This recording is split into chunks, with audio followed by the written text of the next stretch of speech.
Welcome to Chew the Chat Podcast.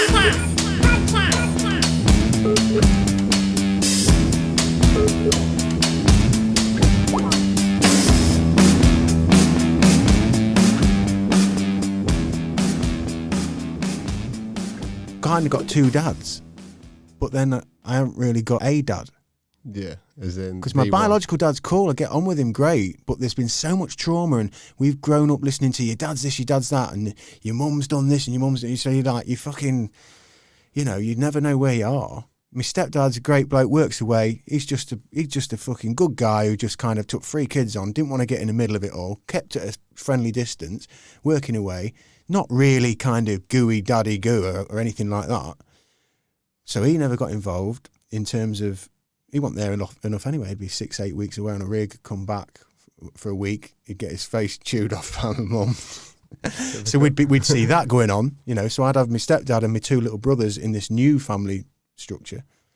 But then I'd be watching my stepdad and my mum just fight and snipe and, yeah, not very nice. And so he's never really ever around a moment when you think about it of just seeing 2 people being loving. Yeah, and free. So, like, yeah, and so for the thing is, I think with that, it's maybe like you're so afraid of love because you think like a so-called relationship, what you're supposed to have, is just that. That's what you've learned. That's what's been imprinted. Yeah. Do you know, I think you're fucking bang on, Jay. And my brothers, my younger brothers, I'm the oldest of 4 brothers. Even as much as I've just given you that, like I'm probably the one who's managed to get closer to actually repair. I think certainly a couple of my brothers are kind of like the younger ones who've watched their stepdad, or their actual dad, my stepdad, and the mum, they've stayed together, so they haven't had the confusion of them splitting up and all that, and then another guy, but they've just watched their mum and dad just clearly just snipe and fight and create an awful environment where, you know, the dad will come to the young one and, I've had enough, you know, I've been fucking dead 30 years and fucking, you know, and don't realise that the kids, you know, there's a young man now. Allowed it onto and over years he's just like, and so I think they're probably thinking, fuck that, I don't want none of this shit, you know, I'll just have a girlfriend at arm's length, that'll do me. Do you know what I mean? Whereas my other brother, Harry, who's my biological brother from my mum and dad originally who split up, he's really loving, but he's really struggling with just trying to find happiness. Do you know what I mean? And he's got loads of love, but he's just on his own, and he's fucking angry, and he's just trying to make it work, but he just can't seem to. And all the while, my family are just keep up appearances. It's all about, oh, you know, it's so-and-so's birthday, so we're going for a meal, and like people turn up and the photo gets taken for Facebook, and but it's that internal feeling. It's missing. It's not there. Hasn't been there for the whole time. It hasn't been there. And what I get really upset about now, Jay, is that I've got my kids, 3 kids. Like I say, my wife's been repairing me, not set out to, just she's got love. And I'm now in a loving kind of free, reciprocal kind of world where I don't have to. So I'm now really aware of not repeating the patterns for my kids. I want my kids to see tactile love, not fighting, not arguing, not your. But then it gets really upsetting because they don't see like my family really, unless it's at the meal or the thing for fucking 10 minutes, and there's your present and your card. Yeah, and we love you, and then off you know, like. Yeah, but do you not with my family? I prefer certain members of our family not to be around my kids. I think just because I'm coming round to that. The drink, not like as in just having a beer. Like my mum's pretty much an alcoholic, and then when my family get together, they drink, and then it turns. Do you know what I mean? Like, as in every time it'll just get to a point someone's going to try and smack someone's going to. It's like, so it's volatile. Yeah, you can't, like, for my kids to be in a situation where stuff like that's going on. You don't want that. No. Well, listen, Jay. Welcome to Chew the Chat Podcast. You've just cracked me open straight away. But yeah, I'm really, really grateful for your time. Thank you for coming. No worries. Jay's Inc. Tattoo shop in Lincoln City, reputable, awesome skills. Cheers, you're around the world, always learning, as you mentioned earlier on. You know, always chasing the next thing. Your paintings, everything. I've had a lot of artwork done at your shop. So I'm going to ask you about your childhood. You've alluded to it. So, you know, just to give listeners and viewers, you know, you can see by the shape here, you're a go-getter, you're training, you're up angry jogging at fucking 4 o'clock in the morning. The You're angry always getting something done, learning something, achieving something. You're always on the quest. So how did that happen? And, you know, what was childhood like? You mentioned it was volatile, so take us there. When I was younger, basically, I grew up in like a place, Ultsby, and it's like there's like a Church of England school Willoughby I used to go to. And when I was really, really young, there was like, my family was overcrowded in a house, so there was 7 of us in a 3-bedroom house, so you didn't really get to stay away from anything. And my mum and dad were always arguing, obviously, because there's just no time. 5 kids, 2 people trying to raise kids, no help from the outside world. So because it was like that, I used to spend a lot of time on my own, and that's where the drawing thing came in. So I would just draw on my own in a room. We used to have a bird aviary in the back garden. I'd sit there and then draw, stuff like that. And then I was kind of like, back then, a little bit of a recluse from my family because I didn't like arguing or bits and bobs like that. But then as I was at school and stuff like that, there was like things started to be a little bit more where I didn't like school neither. So... Right. Or the authoritarian, you've got to do this. I think my mum tried to get us to go to church every Sunday, so it was the whole, you know, the church thing. And as you can tell, looking at me now, I ain't kept that up. But, so because of all that, I just didn't like it. And because I was at a Church of England school and you got to stand there every second of my life, I felt like I was being told what to do. Yeah. And there was things in my own head. I knew what I wanted to do. I knew my own mind, even as right back being a kid. Some kids that you see, they don't know. Like, they're always like, they like guidance. Looking to follow. Yeah, I always had this mind and my brothers and sisters weren't quite like me, and I always felt then that there were things that were different about me. I couldn't tell what it was, and my dad was always like beasting me because he's ex-military, so whenever I did anything, I think, looking back now, he saw something in me and was just trying to mould me into this thing. So it was kind of like, it'd always apply extra pressure because as a kid, I could take pressure as well. So school wasn't good, home life was a little bit weird, so art was where I'd draw every day, sketch, like I used to have like loads of sketchbooks. There's quite a few funny stories. Like my dad one day, he went into our bedroom and he went and took one of my art books around to a neighbour's house to show her all these drawings that I'd done that were like in the book because he's dead proud of me being a dad and all that. That's lovely. And you've got a nice memory of that then, obviously. Well, when he looked in the back of the book that she was going for, I drew loads of pornographic pictures. So how old would you have been, Jay? Probably at that time 12, something like that, maybe. And your siblings, you mentioned, so where are you in the rankings with siblings? I'm the middle one, yeah. And what brothers? So I've got a younger brother, and then I've got a younger sister, and I've got 2 older sisters, and then a half brother I've never met. Right. So he's supposed to live in Newark, I think, but I still never met him. But. And were you closer to any one of them in particular, or were you just kind of? It was kind of like my older sisters were together, spent more time, and then my younger brother and younger sister spent a lot of time together. That makes sense. So then I was kind of like, but I was happy to be. So I'd try and spend like, it was a weird one to try and get my dad's attention because I was upset. I used to look up to my old man because he's like covered in tattoos, ex-military. No other man really that I used to see was like him. Yeah. So I was always like, why is my dad different? Full back piece. Like you see all these normal dads going around, and my dad would swear all the time, be like dead aggressive. Like in confrontational situations, people would panic around him. Do you know what I mean? So like, he had an aura, a presence. Yeah, you know. And then that made me like, I wanted. So then I'd work with him in his shed, or I'd do things. I'd follow around. I'd be like his shadow a little bit, just trying to get. But then when I was like that, when I was out of line, then it was, right, yeah. You tasted it, yeah. Yeah. That's an understatement, but yeah. But then that was kind of like, there would be things where he'd be teaching me even as a kid, you use your own initiative. So like, it's the thing that I think is missing a little bit from society today, where if there was a problem, he used to say things, A, no such thing as can't, B, don't come to me with problems, come to me with solutions. And so it'd be things like that. So he'd make each thing that I had a problem, me think about it first, then tell him what I thought, then he'd tell me to think about it again, and then I'd figure things out. And that was with anything. So I couldn't come up to him and straight, can you do this? Or do you know what I mean? So then that triggered this thing. So then I'd always think for myself first. And that was, I don't know if it's like a military thing that he'd adopted or what it was, but then as I grew up, I ended up like, because I took one of his paraknives into school as a kid when I was at primary school. And this was a bit of a bad time because my brother was at the school. I showed him it at dinner time. He said, if you don't give me the knife to show my friends, I'm going to tell a teacher. So they obviously told this teacher. He said, my brother's got a knife. They then took the knife off me. I got stuck to the headmaster's office, Church of England school. some of my drawings and all that I've been drawing at the time, because my dad did let me watch like 18 movies. Yep. So I was drawing like Teenage Mutant Ninja Turtles, but with their heads decapitated and like stuff from films. So with the knife and everything else, then I had to have a child psychologist come into school. They had to do this assessment on me.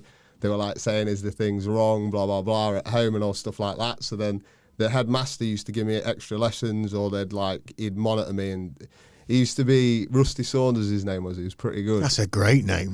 Rusty Saunders. Powerful Rusty Saunders.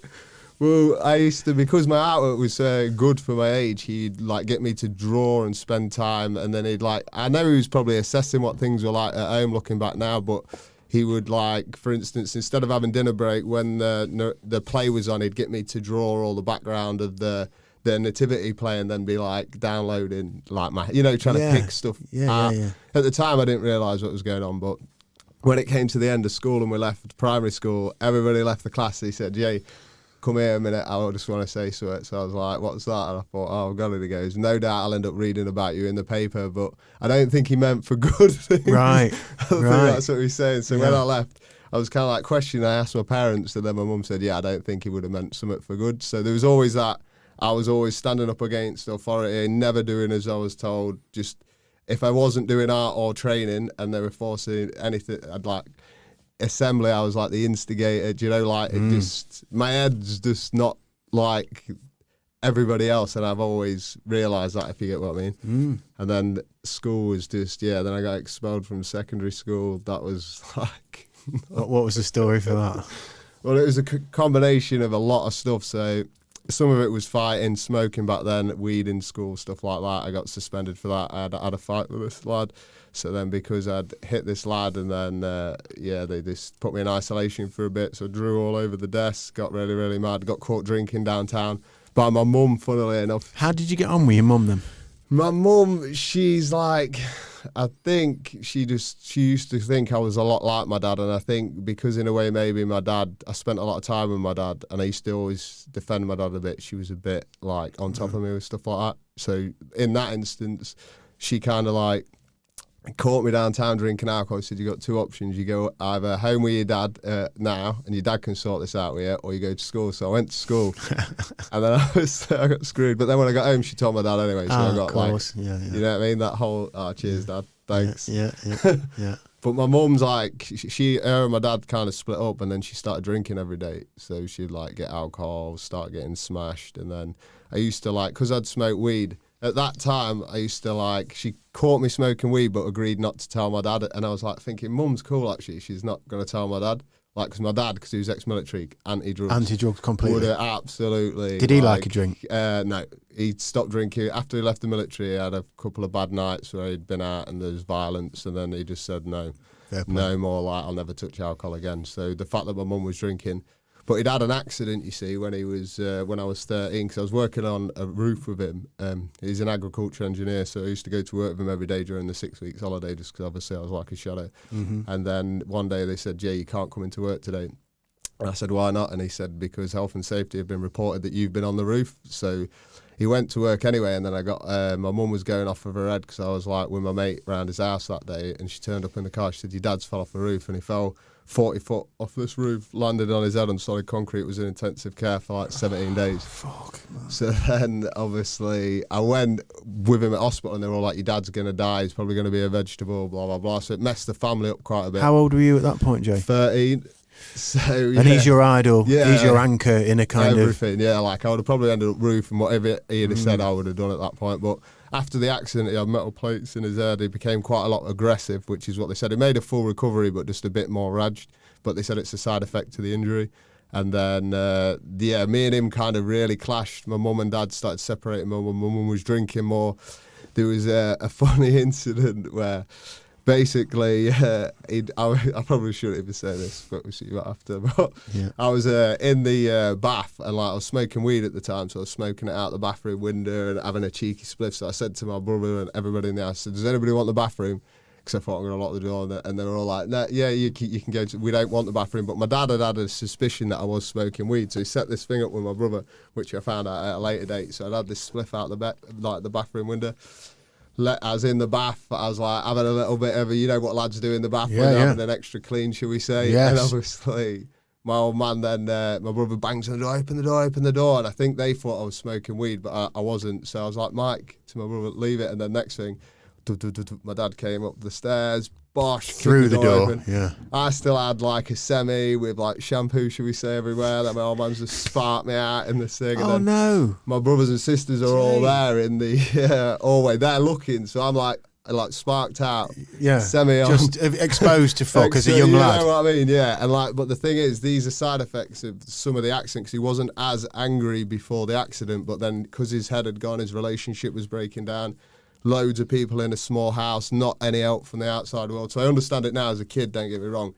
This stuff was like difficult to deal with. But of course. Then all of a sudden, after dealing with all that, like my mum, she was drinking, so I'd like smoke weed with her and give her a spliff and say, stop drinking, just smoke weed, mum, you'll chill out more. And then dad won't be mad because he used to hate the fact that she was drinking. And then she'd sort of like, oh, I'm going to kill myself. And then your dad don't love me, stopped sleeping with me since he's had his accident, downloaded all this. I'm just like, mum, I don't really need to hear this. And then she's like, one night, I'm just going to throw it. I'm like, mum, so I'm like trying to like say, look, chill out. And I became dead close to my mum, and my mum was like, whatever happens when you get older, you need to treat a woman like this, and like don't ever be mean to her, all this other stuff. And then I think psychologically, when I got older, that affected the way I was with girls in a relationship because I tried to not be like my dad at all in any way, even though I don't think that was the right advice because I became too soft later on. You know what I mean? I was like, a girl can do what they want, they can beat me up, they can do this, and do you know what I mean? So there's the level of what you see when you're younger then affects the relationships definitely when you're older.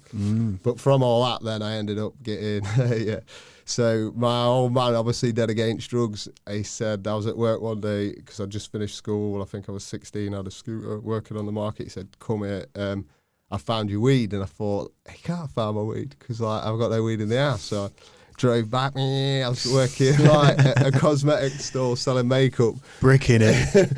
So I get in and then I pull my scooter up and then he said, right, Jay, he goes, right, boy, because he used to call me boy when he was mad at it. He goes, are you going to tell me and your mum what this is? And he took one of the drawers out of my upstairs things in my bedroom that I shared with my brother. And there was the tiniest little amount of weed that he'd got from the corner. Like just a little crumb that's fell out of it. Yeah. So then I was like, I'm not sure, Dad. And then he goes, that's weed. He goes, you think I'm thick, don't you? And all this other stuff, right?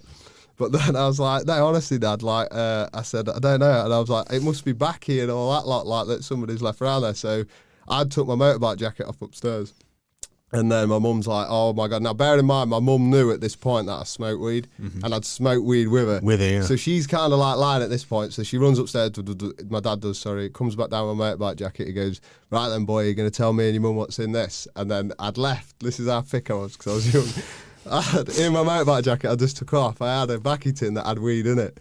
So I was no way out of it. So I was trying it, and then he pulls this thing out. He goes, right then. So he popped it out, and he goes, what's this? I went, weed, and he went, get out of this fucking house, so I'll put you through that fucking window, blah, blah, blah. Then my mum started attacking me, and I was thinking... Your mum attacked you? Oh, yeah. Oh, that must have been harsh. Yeah, because I should have been like... Hang on a minute, you're supposed to be helping me out. Yeah, wait a minute, we smoked this together. Yeah. You remember me saying, why don't you smoke this, Mum, to help Dad, so he don't get upset with you? So I just took it on the chin, but to be honest with you, because at that point it was just horrible atmosphere, it was freedom. So everybody says getting kicked out is like really, really, really... For me, man, I was like, I got a caravan in Ingamology. It was the season. I was working on a cosmetic store. I got to meet loads of girls. I was like partying every night. It was like, honestly, my life went from nightmare to this is the best thing. Yeah. Don't get me wrong. I spent 2 days when I left that day because I had nowhere to go. I slept in I went to this... it was kind of like a shed that was in the village thing, and then I was like sleeping a bit rough in there, figuring out what to do. Tried to get hold of my mate. My dad took my scooter off me. I had one of the old mobile phones, the bricks and all that lot, and then I walked all the way to Willoughby, met this old girlfriend that I used to go out with called Carly. She then phoned Lee. Lee came pick me up, and then ended up having one of the best seasons. But at the end of that season, because it all finished, I ended up in a bit of bother in the caravan because I was a young lad. And then, I ended up getting really badly beat up by this because I had this lad living with me, and I kept having girls back to the caravan and having these parties because I was young. And the lad that was living with me had slept with this girl, and he'd chucked the condom out the window. and left it on the thing. And then the landlord's grandchild had picked this used condom up. Oh dear. I was in bed and with these other girls, and then he come into the caravan while I was in bed, fucking busting the door, started just beating the shit out of me. Fucking hell, that's all, yeah. Yeah, so then he chucked me into the window, smashed the window, dragged me outside, and then, because it was on like a traveller site, they were like literally just absolutely all coming out, but they were pulling What a him off me. paperwork situation then. No. It was kind of like, I weren't bothered, like, again, like, because all these bits of trauma had happened to me, a kicking's just a kicking. Like, when people at this point, like, being hit by a fully grown man when you're a child really hard means when you get older, you don't, like, it is what it is. So I left there, went to Mablethorpe, and then this was one of the worst devastating things, because I'd lost my caravan, and I was kind of like, I don't know what to do, and I had to, like, walk all the way from Ingamology to Mablethorpe, and I was in a bad way then because I'd run out of money. So I had cuts all over my face. I was like, you know, like after I'd been smashed in. And then I was like, a lad actually that was head of security called John Oliver, he would run the security at Ingamology Market. I would have stayed in Ingamology after that, but he came up to me and said, you need to leave Ingamology. I said, why is that? Then he goes, well, you like your legs, don't you? And I said, what do you mean? And he goes, well, you don't need me to explain, do you? He said, just go, right? So because of who I'd pissed off, I had to just leave. Yeah. So I ended up going to Mablethorpe where my sister lived. And then I knew where her flat was, so I went round her flat, but she weren't in. So I was like, she's got to be in at some point. And I was trying to like get older people, and I thought, I don't know what to do at this point. Got nowhere to go, got no money. So I just, it was like a doorway bit, like an alcove. So I sat in that doorway, and I was like just chilling in there. Started raining. I was like, I'd walked all the way there. Like stressed out. I'd stole some food from like a few shops on the way because I had no money, and I'm not gonna lie, I don't want to admit it, but times get desperate listen, when you're in there. You're doing what you got to do. Exactly, and it was like raining, and then all of a sudden my sister come back with her mate with these two lads, and then they were like, she goes, oh, what are you fucking doing here, you fucking druggie? And then because my dad had told all my family that I was like on heavy drugs, it was weed, but you know, like just unravelled into kind of a mad. Yeah. So then I was like, I just want somewhere to stay, Leanne. It's like freezing. She goes, get the fuck off my doorstep. I was like, whoa, really? Leanne, I was like, I've got How did nowhere you get to go. on with her prior to that then? Oh, nightmare. She's like, because she's somebody that's like the oldest, she's always been quite bossy. Right. And like growing up as a kid, like I used to, sometimes I'd have a mate round and she'd just come round, start smacking me in the head, trying to torment me. And I'd be like, Leanne, leave me alone. My mate would be like thinking, why is this older girl just trying to hit this? Yeah. And then I'd lose my shit.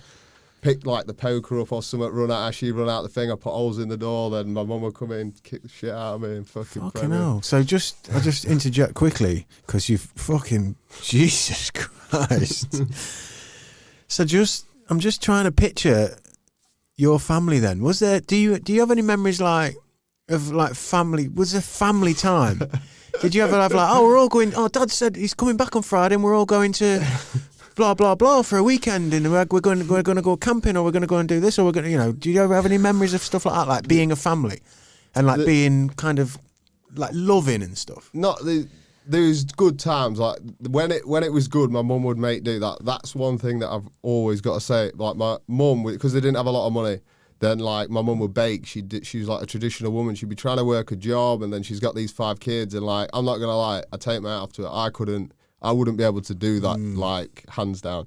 So her stress, you can't help when you got that many kids do that. So she'd do as best as what she could with the money that she got, but then she ran up debt behind my dad's back to try and give her kids things that he didn't know about, which then led to more arguments and more distrust. And then this is why it all got like, I think she ran up like 20 grand's worth of credit card bills behind my dad's back that was against his house. My dad was always like, but if my dad had his way, his kids probably wouldn't have had things, if you get what I mean. Yeah. And she's like, I can't really, they're already going to school, like, do you know what I mean? I was already wearing my sister's hand-me-downs and shit, so it's like, you'd have cousins and different people trying to lend us clothes and stuff like that, but my dad was really tight with stuff like that, like, so he was just like, you make do, basically, military kind of mind, but my mum was like, she did what she could, and like, I don't like blame her for anything. Like it was just a bad situation. They were 2 young people that had kids with no support in a time where they were just like trying to make what's best, make the best of it. On a shoestring. Just fucking it's not but to be honest with you, like I said, a lot of the things that's amazing about that childhood, A, is learning to go without, B, appreciating everything. Yes. Like, if you've got nothing, then you will always appreciate everything. If you're brought up with everything, then I see people that just, like, they could go to Disneyland with all the kids will be moaning about the ice cream. As a kid, if you gave me anything, I would have just been like, thank you. Do you know what I mean? Yeah. And so I'm glad I grew up like that with that personality, because then anything I wanted from that point, I could progress to get myself. Whereas if you've been given everything and then you've still got to go and get it, you would have like my daughter, I've kind of done the opposite, where I gave her a lot of stuff, and now she's in a situation where if she has to go and get it, she's had this good lifestyle. Like my lifestyle was not. Even a McDonald's burger would have been good. Isn't this the dilemma though? Because it seems like everybody who struggles, like you have your kids and you go, right, I want my kids to have a nice life, and I want them to have things, and I want them to be comfortable, and I want them to experience. But then there's a teetering edge of like you've got to also keep. That's something I'm always trying to do with my kids, is like a little bit of nitty gritty and want and will and earn it and discipline. You know, simple things like, you know, handing the lads bikes, you know, chuck it on the floor when it gets to the park. Like, no. Stand your bike up. It's a second-hand bike off Facebook Market or whatever, a little Mongoose BMX, 20 quid. He's had it for a couple of years, and he gets to the park and like, just, you know, as kids do, just get off it, let it fucking... And I'm like, whoa, no, stand that up. Because, you know, we'll look after that, and in a couple of years' time, if Jesse doesn't have it, we'll sell it. We'll sell it, and you can have the pocket money. Let's look after things, you know. Yeah. And we don't have a brand new bike, and we don't have a brand new, because I think, to try and keep hold of some of that you're talking about, because we live in a time where it is so comfortable now, and it is easy to get stuff. Because, can you remember when you was a kid, you were a similar age, right? If I wanted to wear a Superman fucking suit, yeah, I had a pair of blue pajamas that I used to turn inside out, turn them round. I'd draw a Superman suit, sellotape it on. I'd get some of my dad's red briefs, put them over my thing, red football socks and a red towel and that. Now you go in Asda's and you can get an amazing one for $7.99 with muscles and everything. So then what happens is you don't just have the Superman. Now I go up in their dress-up box and they've got 20 everything. Fucking things. And what should we do today? But the fun was making it. Yeah. The fun was like, have we got a red towel? Fucking, I'll go and ask you. You know, and like, we've lost that a bit because we've made things, in a weird way, better. Yeah. But then we're losing some of it as well, aren't we?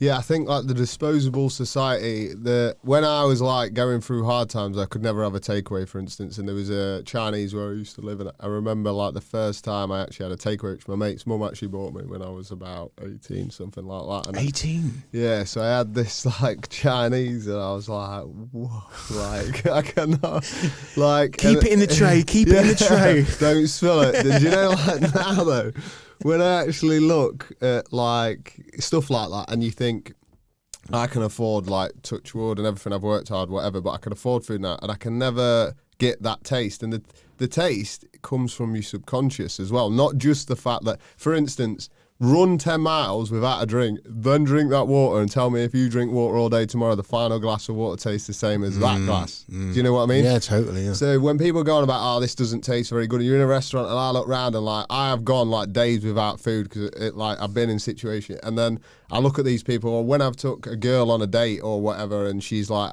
in a mood, she's like turning her nose at, or just, you know, like complaining, like that's, it's not that I just don't like complaining, because any situation I'm in now is a million times better than where I've been. And the people that have never been in too bad of situations will always moan a lot. Or if the life becomes too comfortable. Do you know what I mean? Yeah, totally. And you've kind of, one of the things about getting older and then becoming more secure, I think insecurities, which is going to sound mad, are good in a way.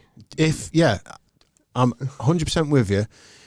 If you can summon the strength and the belief to appreciate them and face them and work with them. Yeah, you've got to have the mindset. If you hide from them and pretend they're not there and push them back, they'll swallow you. Yeah. And demoralise you and just fucking make you ultimately old and bitter and ungrateful. Yeah, 100%. And I think it comes in anything, in insecurity that you're not good enough at your work, and in a relationship.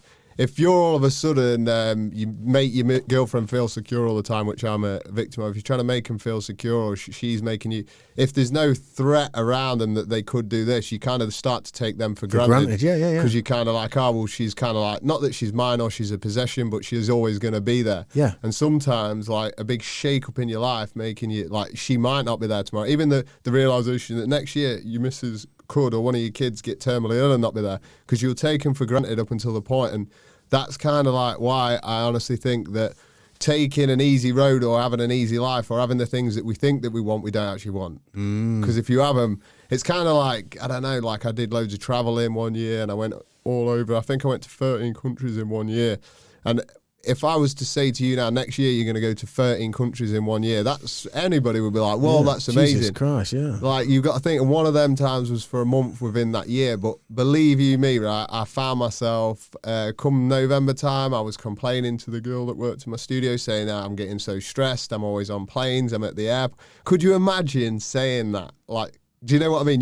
But that stress, though, you do find it in anything. Yeah. And we'll get to, later on in the conversation, I think we'll get to some of the reasons why maybe your mindset, it feels like it aligns with mine a lot, with learning from things like psychedelics, where you go to some places that are fucking the teetering edge of the darkest elements of yourself. Yeah.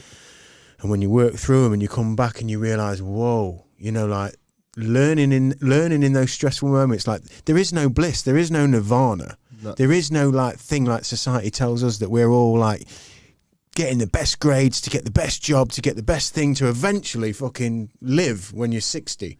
Yeah. It's like, even if you do that, like some of the richest people on the planet are some of the most unhappy, miserable. Yeah, because I think real meaning, which I feel like I'm getting from you now, is like it's in the quest. Yeah. It's in the work. And the moment. Yeah, and the simplicity of the fucking moment. I often have moments where I see the kids, whatever. We come trundling through here the other day to this studio from the house. And young Aidan, producer, is he's a hero to my kids, you know. He's like a young lad, so they're within, you know, they kind of see him not like me as an adult and a dad and all that. So he's like a real fun and interesting guy that comes around. And they're in the studio, and I watched all three of them coming out, and even my little daughter, who's 3 at the back, and they were all saying, I'm going to ask Aidan to show me how to make a computer, and I'm going to ask him to show me to make a super space rocket. And I was behind them just watching them trudge down, and they're all skipping through, and it was just a Wednesday afternoon or whatever it was, and I just had a little moment where I caught the glimpse of like, this is it. Yeah. This is it. Yeah. Just in our humble little home, just us, kids together, no one's fighting, no one's drinking, no one's smashed anything, no one's ignoring anybody else. Yeah. We're just in this moment, and they're just beaming and confident and want to share. And it hit me, and I've learned to harness those moments. Do you think psychedelics push them moments of gratitude more though? I feel so. Yeah. Yeah, I do, because I think you don't always see them, to me, as much as after I did DMT for the first time. That really, really like made me like, because you kind of like have to, it like pulls you out, and then you get to see, and then there'll be moments where, and my missus is good at it if I ever get it, you know, like the pity potty train or the blame train or anything like that. We have these trains that we call them with each other.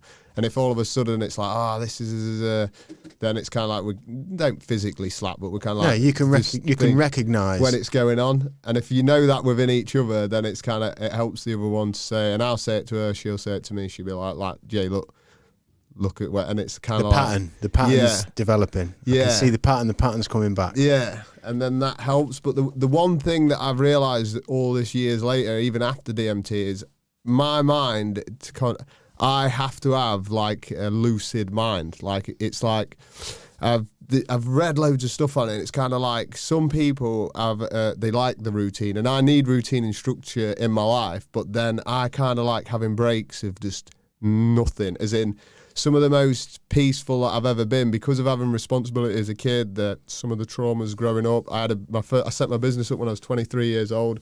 Like literally, and like I said, I've been homeless. I've had the responsibility of paying rent since I was 16, all the way up, yeah.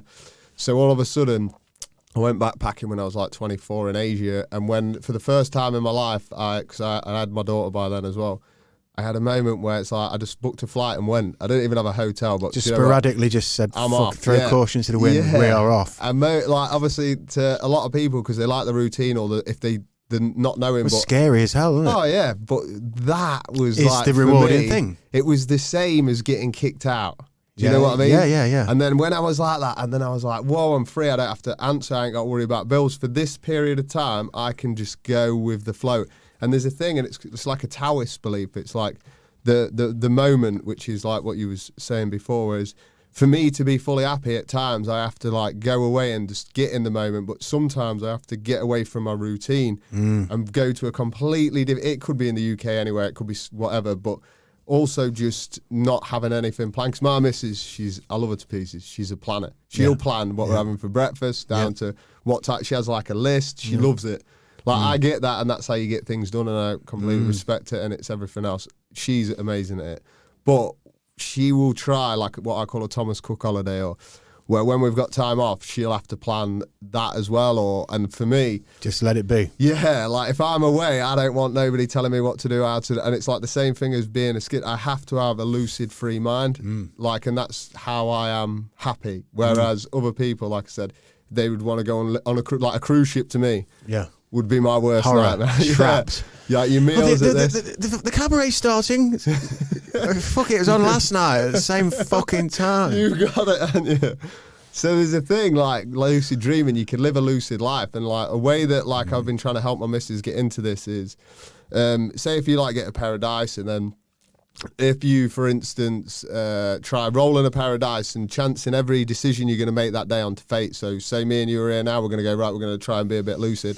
We'll roll a dice number 7, so we'll walk 7 streets from here. Then you roll the dice, and then you'll talk to the 7th person and introduce yourself or whatever. Or you can relate numbers because there's patterns in the whole world, and there's and so if you just go along with the flow and play this game for a little bit, you can have a few beers along the way. But I guarantee you, it's like every night you have that's not planned is always the best night. 100%. You plan any night for months and months. Weddings, the reasons why they're always never that good, and like look at it, like at the end of the night, the people don't even sleep with each other. They kind of get there, they're both too drunk. It's shattered, just, exactly. Yeah, all that build up to the big anticlimax. That £300 cake was a fucking waste of money, wasn't it? No concept that. Exactly. And it does feel like, I mean, my wife and I, we got married on the fucking lo-fi. We went to a registry office. We just had a right laugh. We had jeans on. I had a pair of fluorescent green trainers on. We said, "You got any Pink Floyd, mate?" When we walked down here, he said, "No." He said, and he had some terrible pop tune at the time. I said, "Stick that on, mate. I'll do." And we just did it that way. And then we got on a plane to Thailand, and my 8-month-old boy, we were pregnant. We had our second son when we were there, and that thing, you know, bringing it back to, I'm up to heat. Bringing it back to like society as we are today, and you've really reached me with what you're saying there, because I feel that it's like the things we're scared of, which often is ourselves, it's like letting go. I had a girl on a couple of episodes back, Hannah Banana, and she's an ecstatic dancer. I used to club with her years ago, and then she's found ecstatic dance, but she went off travelling. She brought a young girl up, her daughter, on her own, predominantly, got her through uni. She went through uni, and she was like, "That's it, I'm off. Everything's sold, rent the house out," bought a van, travelled in the van for a bit. Then she was off to Brazil, Peru, travelled with amazing Peruvian gypsies, Colombian gypsies, lived with, you know, she's in the favelas just partying.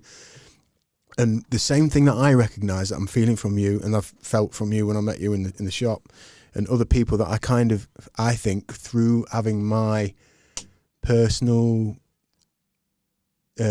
experiences, and certainly I keep coming back to psychedelics because they've definitely done something for me where they've allowed me to let go of the perception of myself and just be. Yeah. And I recognise that. And Hannah, who went off, I saw it clear as well. She's just like, well, I just sold that and I just went, and something will happen. And there's a line that I always quote, and I've quoted it many times in here, and I'll do it again now. Look, I'm a Beatles fan, massive Beatles fan. And I always remember Paul McCartney having an interview talking about the early days when they used to drive up and down the country, and they'd all be in the back of this van in, like, you know, late 50s, early 60s, whenever it was, and they'd be freezing, so they'd be laid on top of each other in the back of this van just to keep warm. And their mum was driving it, and one night they crashed in a ditch, freezing, middle of nowhere, pitch black, 1960 or whatever. And John and all of them, they were a bit panicky, like, fucking know what we're going to do, what we're doing. George Harrison, who was always kind of the Zen one, wasn't he? Yeah. And he was just like, you know, something will happen, it'll be all right, something will happen. And that, what struck me was not just the line that he said, but Paul McCartney, 50 years later, when he was being interviewed about, you know, how have you kept a level head with the crazy hysteria that we can't even imagine. And he quoted that. He said about that time when that happened, and, like, you know, in the end, you've just got to trust something will happen, let go, and just be. And that fucking struck with me. And the people like you, and the people like Hannah, and the people that I seem to be They have the faith in it. Just trust. You said, like, go off 7th Street, like, people are scared to fucking death. Yeah. What will the neighbours say? Well, no, but you can't just speak to a News media, though, it controls school. They're being told, when you brought up as a kid, and it's like in the system that I saw from being a child, making you all stand in line together. I try not to get too emotional on this because I'm passionate about it, and I feel like with the whole pandemic and everything fucking else, hell. it's getting even worse. Everybody's got to wear a mask. It's like the one thing that I realised through travelling, and like I have travelled all over the world, touch wood, I am very, very fortunate. Each country that I've gone to, they control the citizens in a similar way, but for their own agenda. So whether or not it's China, whether or not it's Russia, whether or not wherever it is, they have their own system. Like instead of Facebook, like for instance, the Ukraine will have VK. In China, they have WeChat, and I've spent time not like just going on holiday to these places, but I've been able to like mingle and then them teach me the ways of life and the things. And you realise that all the news outlets everywhere has got an agenda, and the agenda and the syllabus and all the movies and everything within that culture is structured to what the government is going to do in the future. And these kids were kind of like little ants that they're needing towards what they want. And when you come out of this and step in another one, you see how they're being, then you step into another one and you see, and there's only select few people that get an opportunity, touch wood, through hard work, that to have them breaks and to realise. And it's kind of like terrifying, because to try and wake people up and say that this is going on and stuff like that, a lot of people like that routine and that norm, and that plays into each system around the world's perfect thing. But to actually sit there and think that the people in this country hate us, or these people are really bad, or the things that you're told, if you go to here, this is going to have, once you actually, like you said, you've done it, and that girl, obviously,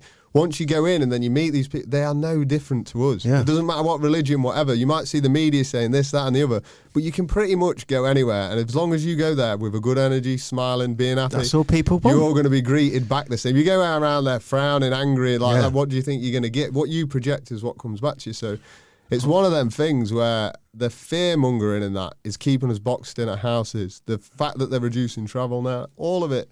I really, really worry for my kids, you know, like not being able to see and have the life I've had. Even though it's sad, you've got to have good ups, you've got to have the deepest downs. Yeah. And I want my kids to have bad downs so I can help them and watch how they go through it. But obviously, if they have that, I know they're going to have high ups. Yeah. You can't have the ups. You've got to have the down. Yeah, 100%. Alan Watts, powerful Alan Watts on this podcast. If you want to, that's powerful Alan Watts.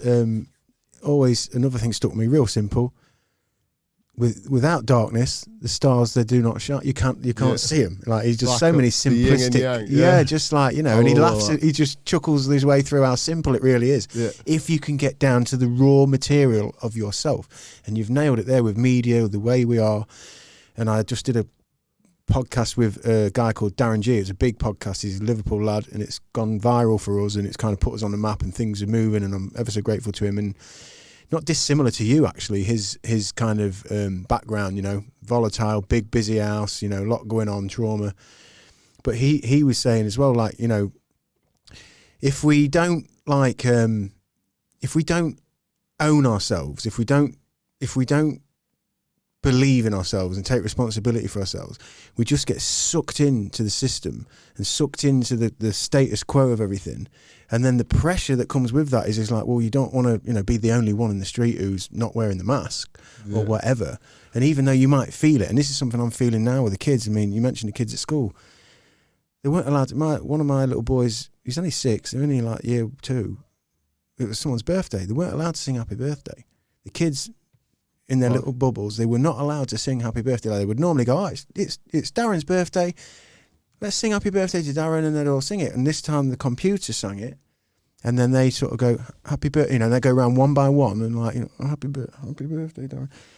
And I was like, do you understand what that is doing to their understanding, their imprinting of what it is to be an engaging, participating, learning bundle of fucking energy that is just learning that you stay away, you know, all this crazy stuff that's happening in a minute. It's awful. Scary for kids, really, really scary. And like, you can try and protect and then tell your kids obviously not to worry and everything else, but they are going to worry when they see so many other people out worrying, if you get what I mean. Yeah, totally. Like, I'm not saying like this virus obviously could be real, like I'm not saying it's not.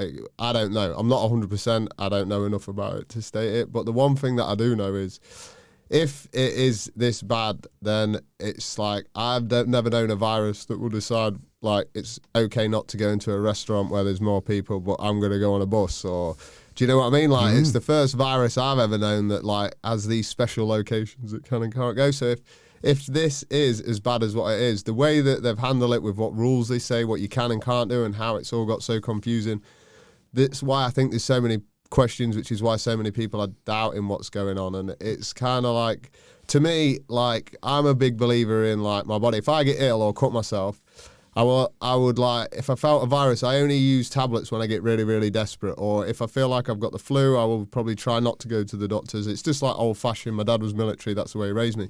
So if the coronavirus is real, I feel like I almost not, this is going to sound weird, but I kind of want to get it to kind of see how my body reacts, to see if it builds up its own antibodies naturally and everything else. Now, the way the media's portrayed it is in like you're selfish if you kind of get it or pass it on or do whatever. Yeah.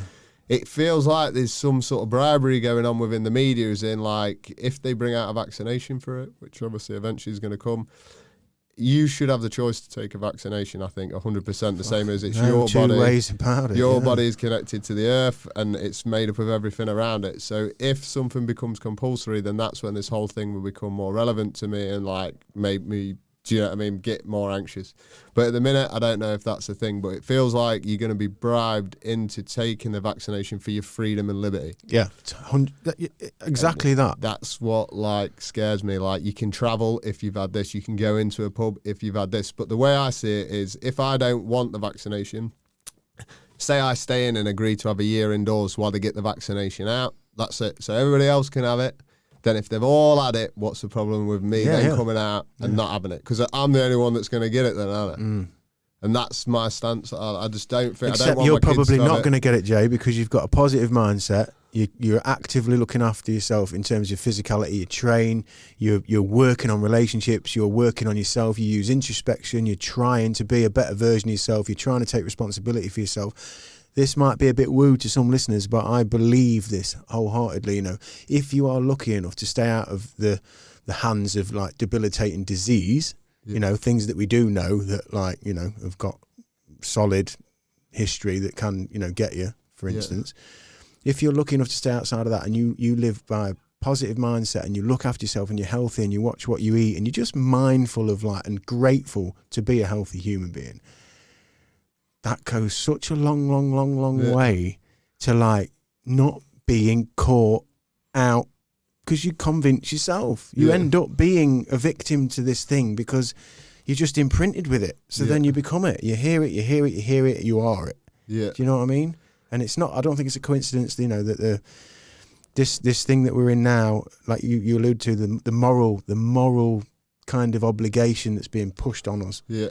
It started from the start. It was like that in the creates background. Stress. Yeah. That creates the, you know, somebody who might think, oh, actually, when I wear the mask, I don't feel like I can breathe properly, and I don't even know what this mask is made of, and it's really uncomfortable. And it makes me feel anxious, and you know, and I don't want to wear it. I don't want to wear it, but they will wear it, and then because they're having that battle with themselves, and they're not allowing them to trust themselves, that then starts to give them some kind of strange feedback that isn't healthy.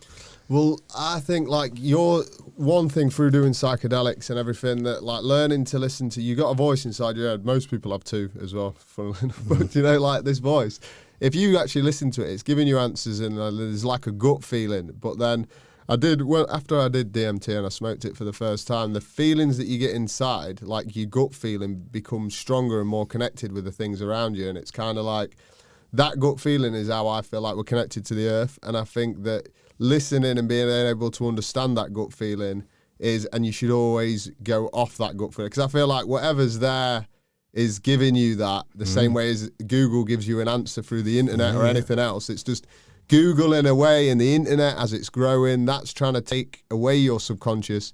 The people that are in power are trying to tell you how to feel, and because most people, well, they told me to do that, so I'm going to do that. My friend's done that, so I'm going to do that. Everybody knows how to listen to everybody because that's all we've ever been told. Everybody can get Google and like ask Google for the answer. But when do you just fuck it all off, sit there? You're like, sorry, I don't know if I swear. But yeah, you go. And then you go for your you life. just actually have a moment on your own and then listen to yourself. Yeah. Because sometimes 5 minutes away from life, bit of meditating, bit of, I don't know, just, I call it J time or whatever, you know, like if you have that, the voices is an old tradition where they'd say, we'll sleep on this and we'll come up with the answer in the morning. And sometimes there's so much going on that you just don't actually listen to yourself. And then I used to, oh, he's told me to do that, so I'll do that. And then if it goes wrong, I can then blame him. Do you know what I mean? Or her for telling me. You kind of got that distance where you can like be, It's funny you say that. I mean, I've been going camping a lot. I've been going wild camping. I've been taking the kids. So even coming back to what you were saying earlier about keeping the kids, you know, never mind COVID, but keeping the kids just in line with discipline and earning something. And it's not just a click of a button away and whatever, you know, like. So I've been going and having that time you talk of, like, unplug, let go. Don't even know where we're going. We just got a bag packed. We've got the water. We've got the sleeping bag. We've got the tent. We've got some food. And we're going that way. I know there's a waterfall somewhere. I don't know where, but we're just going to walk and we're going to get where we're going. And we're doing that. And the kids have started loving it. And we just end up having the most meaningful, beautiful. There's a little place I go locally, actually. When we don't want to go far, there's a little wood locally that I go to. And I go with another family, a lad who's been on the podcast, Dave McGregor. He's lovely. And he's taught me sort of the wild camping side of things, you know, like, and his family and our family go, and we end up in these little woods. And that moment I said when the kids were coming in here, and I just have those moments of gratitude and kind of really just laser focused on like this simplicity. I've had those in the woods with their family and our family, and it kind of worked as two things, because I had that moment like, this is beautiful, this is it, this is just us in the woods with a fire and some food and some marshmallows, and the kids are running around. You can hear their voices bouncing off the trees. They're playing with shit. They're just totally engaged, man. It's getting dark. They're in the dark. They're in the woods. They're not bothered. They're in, you know, they're not scared because they're here and they're actually doing it. They're not hearing people just talking about the dark. Oh, the dark. But then I was having a moment recently where I started to feel like this might be like the future for some people like me, where eventually the mask, the fucking gloves, the vaccine, like, this is what you'll have to do. You'll just have to literally unplug on a Friday and just get out into the wilderness to be. And that is what we're doing anyway, and it's what they've done from, you know, the age of time. We've just been making things easier and more comfortable and more efficient. Cities compared to like living rural, it's like the thing when a convenient life, and when something's quick, it's like time and patience produce gems, and sometimes something that takes you time will give you the best reward. And like going to Macca's and buying a burger, it's handy because it's quick, but you actually go in and then making your own mince, doing this thing, that, do you know what I mean? The burger gets back to that thing what we were saying before. I think like the future of it all, I don't like the way that it's going to go with, like, if, for instance, artificial intelligence, robots start taking over jobs, everything's more and more easier. I kind of like realise that the struggle is the bit that I enjoy. So it's like going and then doing things. Earning it. Yeah. Just fucking earning it. Plain old, like, I fucking had to sweat and grind and it was difficult, but I got it. Yeah. I've got it, and now we've got it. That's it. That's so why. You've alluded to DMT a couple of times, and listening to the early part of your life and knowing that you've been seeking to better yourself and to find answers. DMT then. Sounds like you've had a breakthrough. Yeah, DMT, like, I've read about stuff 6 years ago, started doing research because I get, like, obsessive with everything. Like, it's like maybe a disorder, I don't know, but I, like, read loads of stuff, started reading books, watching documentaries, kind of like, I'd had problems mentally from, like, a lack of empathy and emotion and excitement. Like, through the stuff that I experienced when I was younger, a big part of me had shut off. It was, like, locked in a box. I couldn't feel things normally, so coming up to any situation in my life, I could deal with something so tragic because my emotions were like so locked inside. So it was like, oh, this has happened, something's burnt down. Oh, but then when I got something good, it was the same. I couldn't really. So I tried doing things and started realizing I had problems. Things that I was saying seemed a little bit like, people were like, Jay, you do know that's crazy. And then because people were like giving me these signals, feedback. I was like, maybe I need to start. And then I started training excessive. They were like, you're doing stupid amounts of training, Jay. Like, you're working 7 days a week. You get up in the morning, you're training 7 days a week. You're on these stupid diets where you're basically just hardly eating anything. And it's like, you're up all night, you're painting at night time, you're tiring. Do you know what I mean? It's like, they're like, you kind of look like you're going to like self-destruct. So I started getting sleep deprivation. So I tried doing acupuncture to get me to sleep and therapy. That kind of helped me sleep a little bit. But the idea is you're meant to open up to get this emotional thing. And I just couldn't really. So then I was having like problems. I was getting up in the middle of the night. And I felt like I had some weight on my chest. I thought I'm having a heart attack. So I had to go to the doctors. They said, you need to go on these beta blockers. Well, we said to me at the time, beta blockers stop you getting erection. Well, having sex is one of the things that chilled me out. So I was like, I don't know if I want these. So I tried taking them, tried jogging in the morning, and I like collapsed while I was jogging because your heart rate can only get to a certain amount. I did cardio every day, so I pied them off. And then I did some CBT, cognitive behavioural therapy. I read books on it, started doing all the exercises, and that kind of helped me understand my mind a bit, which then I started reading on psychology, understanding the mind, why, lessons that kids should have right in school. It's all right being given the knowledge. But you need to know why and the how human function. Diet, food, your body, exercise. That's really, you should learn about that before the London Tower burning down. Exactly, or anything, because you do the 3-point system. Your brain can only think in the future, in the present, or behind, and just that bit alone, then it makes you, so then this is how we plan. This is how we. None of that. Like when I was, it was like, "Come by, our my Lord." Yeah, you know what I mean? Yeah. So every single hymn in the thing, but what good's that? Do you know what I mean? So it's the agenda again. But when it came to all that, I kind of tried everything, and there was still something missing. It wasn't quite doing what it was meant to do. So this stuff, having my emotions locked away, and then this weird, I need to prove to the world, like, because of the things that I had to overcome, was almost like I'd been writ off. So it's like everything that I do in any trauma gave me this like fuel to then just work harder and work harder. So, but I'd had so much trauma that I was able to do so much, which was good. But then if you want to die at the age of 35 over a heart attack, then that's like the thing. So I knew I had to sort it. So I looked into this ayahuasca, and then it was saying that like people that have got or feel disconnected or stuff like that, then they can do this and it opens things up. So then I was all meant to do it until the pandemic kicked off, and then this year I was meant to go, and then obviously the lockdown, no flights. And is that going down to South America then? Yeah, and to Peru. Literally in the jungle and doing that ceremonially doing it, where you purge and you do all. I had all the meal plans sent. Not allowed to eat this, not allowed to eat that. No, like you couldn't even have a wank for basically. So I had it all. Everything was going good, and I was going to join the group. This happened, that got locked, and then all of a sudden, one way or another, somebody had messaged me, and then I found a way of being able to do it. And then, so I ended up doing it, and it was like a vape pen, and I smoked this DMT, and like life-changing. Like trying to explain it is no words, but like you kind of, when I describe it, it's not very good, because I say to people, it's like experiencing your own death, being shown things, everything that you should be grateful about could be taken away from you at the moment that you smoke it. Then you get, if you do enough of it and you do it correctly, then you go through to this other realm where there's like a female presence that gives you lessons on life. And then these lessons are so beneficial to you that then when you come back into your body and you're back in the real world, you can take these lessons and adapt them to your life. And the lessons I was given, she was like, it was like a female who come up to me. She like looked in my face, and then she was explaining to me like how all time is just goes on forever, and that we're just a moment of time and a feeling, we're energy that goes on. And it felt like not that I don't want my life, but it was that good that if I could have stayed there, I would. That's how good it was. But obviously the DMT only gives you that brief moment, and she took some trauma out of me, was explaining that I was attached to me. And then when I came back in the room and I was back as myself, I felt like completely different. And the only way I could probably describe it is, have you ever walked into a room and you just know people have been talking about you? Yeah. So when you do that, you don't hear the words, you don't even know what they're saying, but that energy you walk into tells you something. Like if you know where you're like, I don't know if I've left the gas on or something, there's like that gut energy that radiates around us. So when I came back into my body, that was magnified by 10. Like there was hardly any of it, as in like I was so shut off through work and everything else, life.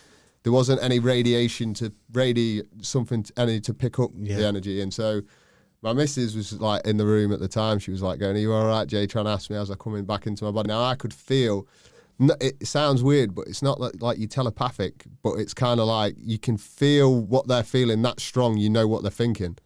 That's probably the best way to describe it. And my brother was in the room as well, and so I could feel, she was like, "Are you all right, Chana?" But she was absolutely thinking I'd actually died, because it was like, and then I looked around at my brother, and my brother was like looking a bit sinister and smiling, and a little bit of him was kind of hoping something bad would happen to me. There was like a bit of a weird energy. You think so? Yeah, easy.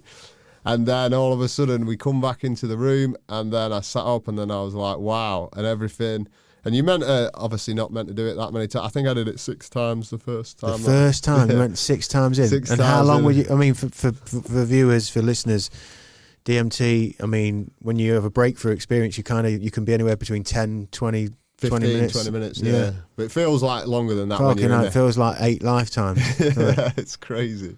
And the fact of the way that it goes in, and so because I've done it so many times now, it's like breaking throughs, because I do this weird thing as well, like as body trying to improve. I have cold shower therapies and I meditate every single morning. So I always have a freezing cold shower for health benefits. And so I practice my breathing every day. So when I did the vape pen, you've got to hold your breath for 30 seconds.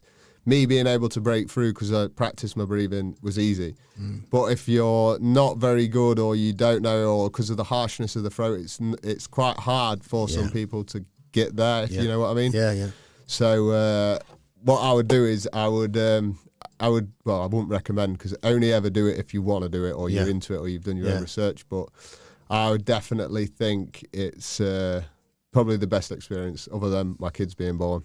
And when I met my missus, obviously. Yeah, but I know what you're saying though as well, Jay. It's not necessarily an out and out experience like maybe people think of recreational drugs the first time they went out and partied and had that kind of euphoric thing. There's elements of the euphoria, there's elements of the other, there's elements of the literally the psychedelic, the hallucinogenic, the something other that isn't measurable, and but I think you've said it it's what you bring back. It changes Lessons. It changes, like opens up. Or I've tried to explain it like it's almost as if you get, like sometimes when, the closest I think we get to it in the cold light of day in life is when people die. Yeah. So somebody dies and all of a sudden time slows down and we realise I should have gone to see him. I should have spoke to him more. We should have done more. Why didn't we do more? Yeah. And it's almost as if you're raised up and you can see everything, and you can see the slack, you can see the waste, you can see where we haven't done what we should have done. Yep. But then that little bit of mourning happens and you just come back down, and then you're in the woods again, and then you can't really, and you're back grinding. And I feel like when I've had those experiences coming back from things like DMT where trying to explain the feeling of change in me, not just, this is where I just went and this is what happened, but like something has opened up in me, a bit of me that was locked off, or a bit of me that was blocked, or whatever it is opened up. And it's almost as if like you're shown, and we mentioned earlier, it's not words, it's not language, it's not whether it's male or female feeling, it's not even a male, it's energy, it's feeling, it's instinctive knowledge. And it's almost as if you're being shown some behind the curtain of existence, easy. Of life, of connection, of this, like you put it, the moment in time. It's just a moment in time, and it's so difficult to try and make that make any sense if you haven't experienced that. But the profound thing is, all of a sudden you find yourself less judgmental of yourself. Stress levels, the way you're measuring things, and make you value things that are meaningful or not meaningful, or just abundantly become clearer and clearer. That and when you start to recognize that, you become looser and lighter, and people start recognizing it from you. He really chilled out, like you seem really, and you like just radiating the better energy because you got rid of the baggage. But mentally. It sounds bonkers, because what do you mean you smoke some fucking, you're fucking druggy? Yeah. Oh yeah. To try and say it, like, you've got to be open-minded, and you've also, I think, you've got to have a level of trauma, I think, within you to be able to do the breakthrough. Like, I think if you love your life, then you like you being in control, because you've got control of everything in your life. So when you're in control of everything around you, and you love that, people that tend to be a bit like depressed, using alcohol, drugs, cocaine, they're doing things to escape their reality. So those people that have had some sort of trauma are already trying to get away. And so when you give them DMT, they're able to break through in an easier way. If you take somebody who's perfectly healthy, perfectly normal, loves their life, and you try to let them have that experience, I don't think that experience would necessarily always be, because they've already got what we want. They're not seeking. They've already got what we're trying to get from, you know peace. What I mean. They've got it. Some kind of just peace. The seeking of trying to fill the void or repair the hurt or fill that gap, that's something that's missing. Yeah, I mean, ayahuasca, which is the orally sort of consumed version of it, isn't it? Where they mix the two plants, the vine and I forget the other plant's name, but in the jungle in Peru, predominantly, and they mix it and you drink it, and then it's a different. That is like more like a 6 hour, kind of like long hard look at things. Yeah. But even when they're doing that, you know, like the people that I read and that I see, and when I watch documentaries and everything I hear, read, learn about it is like, yes, people seeking to heal, and somehow that is helping them. And if they've twigged it or they've gone after it, and I've read stories as well where people, it's become a bit cool now as well. It's a bit cool, it's a bit fashionista, and you know, and some of those people that seek it, you know, to sort of tick it off, don't seem to have the greatest time, you know. And then maybe that first or second time when they have a horror, if they do stick with it, then they'll start to learn something. That's what it seems like when I read those accounts. It's a surprise at first. They're kind of like, you know, and then whoa. Sometimes as well, if you're like, you only see things very much just from your own perspective, and that's all you ever see things. The fact that doing something like that makes you sometimes see yourself and you think, whoa, I am an arsehole. Like, Buddha, that's the Buddha thing as well, which ties in with that for me, the psychedelics, the kind of that Eastern philosophy of know yourself as others know you. Yeah, rather than how you think you know yourself. Oh no, I've got it down. I'm hardworking. I'm training. I'm fucking working. I've made it. I came from shit and I made it good. I'm doing all right. I'm doing all right. Yeah, but you're a bit harsh, mate, as well. Like you're a bit, and if you can, that's what the psychedelics do. You can kind of almost watch yourself. Yeah. And then you start thinking, fuck. Yeah, I need to make some apologies. I need to go up to some people, ask for some forgiveness, see if there's loads of things. There's things, anything from my childhood, and then being able to understand anything my mum and dad did. I don't blame them. I'm glad that they're my mum and dad. I love them like profusely. I wouldn't have said that like that long ago, but like the reality is anything they ever did was because of their own journey. Just trying. And so all they did, if I was in that situation and I was on their path and I had their experience, I'd do exactly the same. And that's what some people, we're no different from each other. It's like serial killers. Like you might judge a serial killer, but if you'd have been locked up in a room, sexually abused by your dad, beat up every day, then when you're 16, you are probably going to kill someone. So for us, it's bad the act that they do, but it's a circumstance of a combination of not just one person, but usually the parents and then the people from before that. It's like, it seems to be a couple of generations of breaking down. Do you see what I mean? And then it produces the final act. And then from that, they then can't have kids. Do you see what I mean? Yeah. So it's like instead of the death of somebody and then that being the end of a generation, there tends to be the trauma that builds up leads to this. And then it affects some other people's lives. And then that trauma then, whereas if you actually look at it and DMT itself makes you realize every last little thing that we do manifests, like the butterfly effect, the movie. I don't know if you've seen it. So our job, or my job, which was a lesson from the DMT, is to take every bit of anything that comes my way and just switch it positive, because I'm able to do that. And like before, I got to the point where so much was going on, I kind of was neglecting that and not always being, and so that's the thing. And it's kind of like, I do like a level of stress, and the girl that works for me, Nikki, and my missus and my daughter, they'll say that like, Jay, you search for stress, and it's kind of like, I don't know, it's kind of like if things are bad, then I feel comfortable, if you get what I mean. Where if things are going all smooth and everything's great, and I think DMT, after you've done it, helps you like both sides, stressful sides and relaxed sides. Whereas without DMT, if life's comfortable, I'm agitated. So I needed that to kind of... To show you the balance. To offer you the balance, Aidan and I often talk about, as do Alex and I, my wife, I'm similar. She'll say to me, God, you're always pushing. You're always, you never. She doesn't say it's like you're never happy, but you're never satisfied. You want to do the next thing. You've just done amazing. You've just spent however long doing that thing in there, and you've built it up. And I'm like, yeah, but that could be better, and we're gonna go. And she's like, just like stop and think. Yeah, and like enjoy it for a minute. And I do have to remind myself. But I'm getting better at that now, and especially with the kids. Just seeing them and realizing how quick it's going, realizing how fast time's going.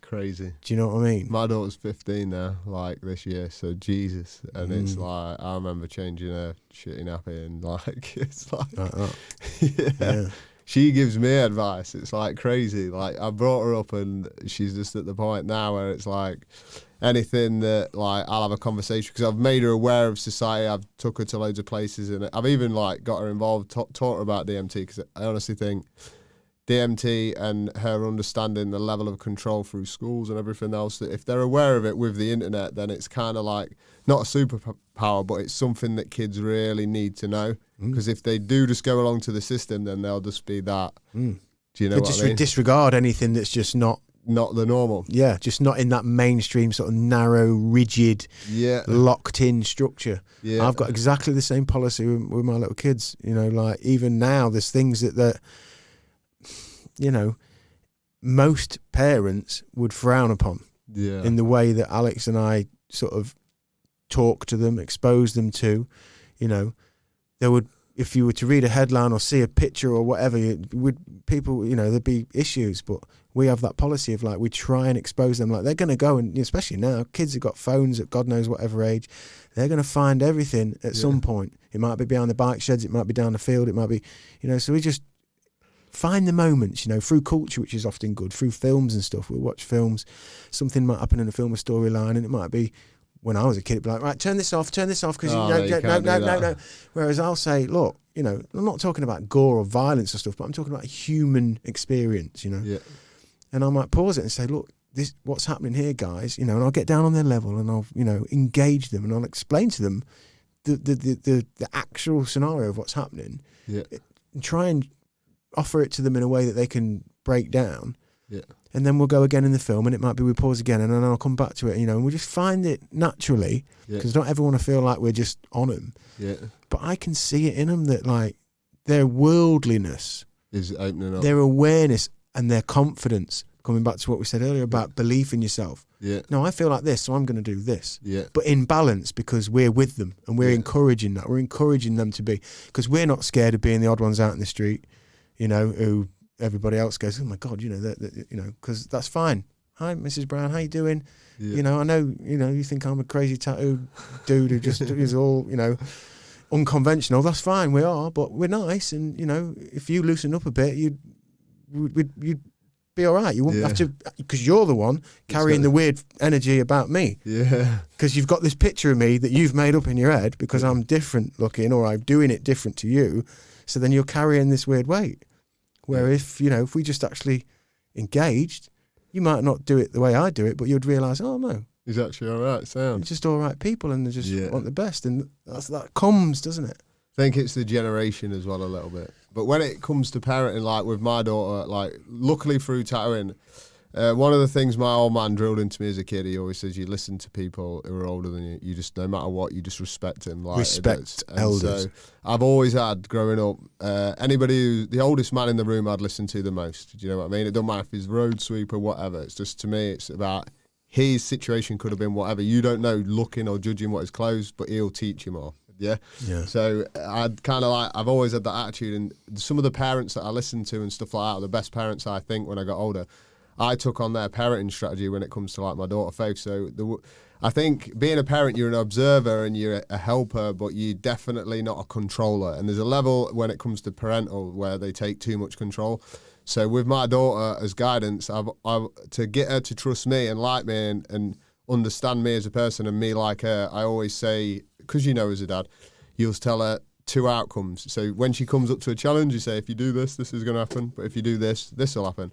And then you give them the choice. You don't say, don't do that, you're not doing that. Educate them. Yeah. And then say, you so it's up to you. And if she makes the wrong decision, you have to let her go. She fucks up, it goes bad. Then you're there for her and you say, well, next time that bad lesson is the best thing because she learns to trust you more. And then if she doesn't, and then but you know that she has to make them bad decisions. Like, and the more that you do that, like the older that I'm getting with my daughter, the more she's started like seeing things. She's like become closer with me, and you've got open dialogue. You've created the open dialogue, the trust that whatever happens, if it goes wrong, I can speak to my dad. Yeah, it doesn't matter how wacky it is. Like, my dad's open-minded. Yeah. He's not going to judge me off the bat. He might not be fucking happy, to be honest, about this one, but I can tell him. That is the most important thing we'll ever give kids. And listening to your childhood and knowing mine, and young Aiden is he's my stepdaughter's partner. Yeah. She's 20 now. She was 1 when I came into her life, right? I adopted that with her. I knew, even at a young age, before I actually knew this, I was subconsciously just going against everything that I had been brought up in. And so me being told, you know, make sure you're doing it all right in front of the neighbours, and make sure, you know, you please and thank you and all the right things, but in the wrong context and in the wrong, without the love, without the nurture, without the dialogue.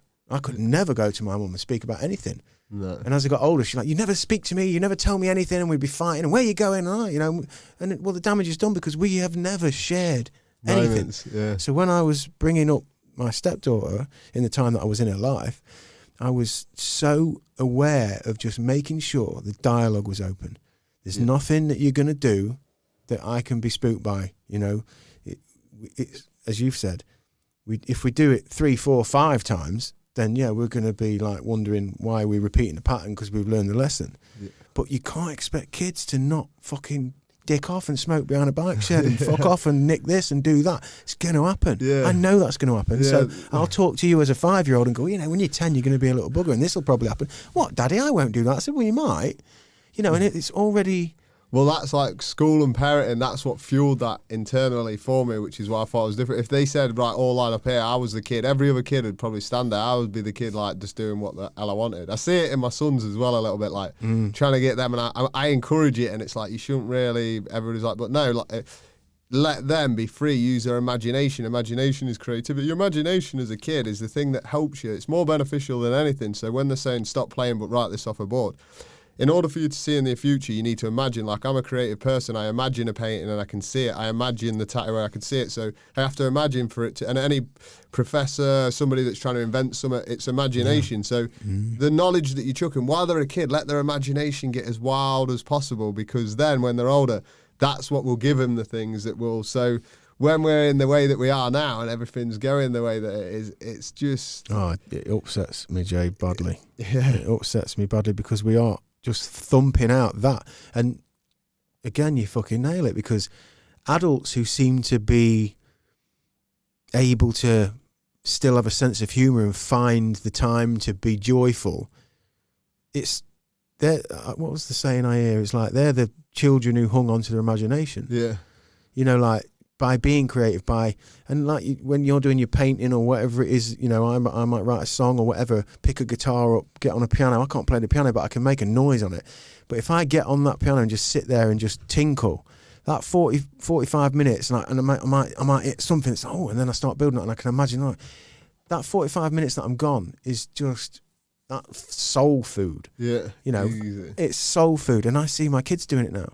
Yeah. My 6-year-old boy gets on the piano and he's just like, he just starts bashing it around, and he started working out rhythm, and he started to get a little bit of a pattern, and he started to find something, and he's just gone. Yeah. And that was why we bought the piano. I bought the piano for £1 off Gumtree, because I was like, right, just put it there and see what happens. And fuck me, some mornings I'm get upstairs, getting the office ready and that, and then I can hear the tinkle 7:30, and he's just gone past the telly. Yeah. Fuck the telly for a minute. Yeah, that's it. Straight to the piano, and he's just gone, Daddy, look, listen to my song. That's ace. Putting things there just to... Instead of like the TV, the iPad, the just, you know what I mean? It's kind of like the same. This is giving you... It's the same thing of watch kids play computer games rather than playing the game. It's like this generation, I think, because it's instilled and there's so many... You think of being a child now, everywhere a kid goes, they see people on the phone. They're always reading, they're always engaged, they've got this thing attached to their face. That's cool.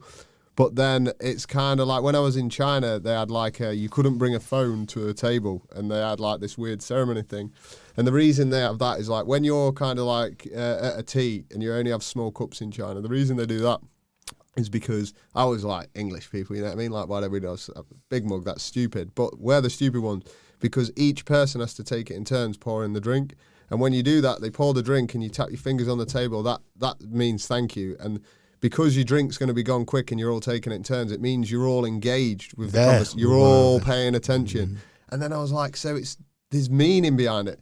And if you brought your phone, you was like looked at like thinking, I was like, why do we not have that? And so when you're in a restaurant or somewhere in China and you see all these people and they're all engaged in this thing, and then you come back to England, it's like from the literally everybody on the bus, everybody on the plane, everybody on the thing, and they're being a bar, and none of them are actually talking. They're all sat at a table, and I'm just like, wow, they've got that so right. Do you know what I mean? And it's like kids see that and live in our culture. They're going to grow up and do exactly the same thing, if you get what I mean. Well, yeah, 100%, mate. And it's infinite growth. That's what I come back to. Like in the West, we just want infinite growth. Work harder, work smarter, get more, you know, achieve more, have a higher status, you know, and we don't realise that, that's all well and good. But if you just stick that iPhone in your 2-year-old's hand, because guess what? It's really quiet.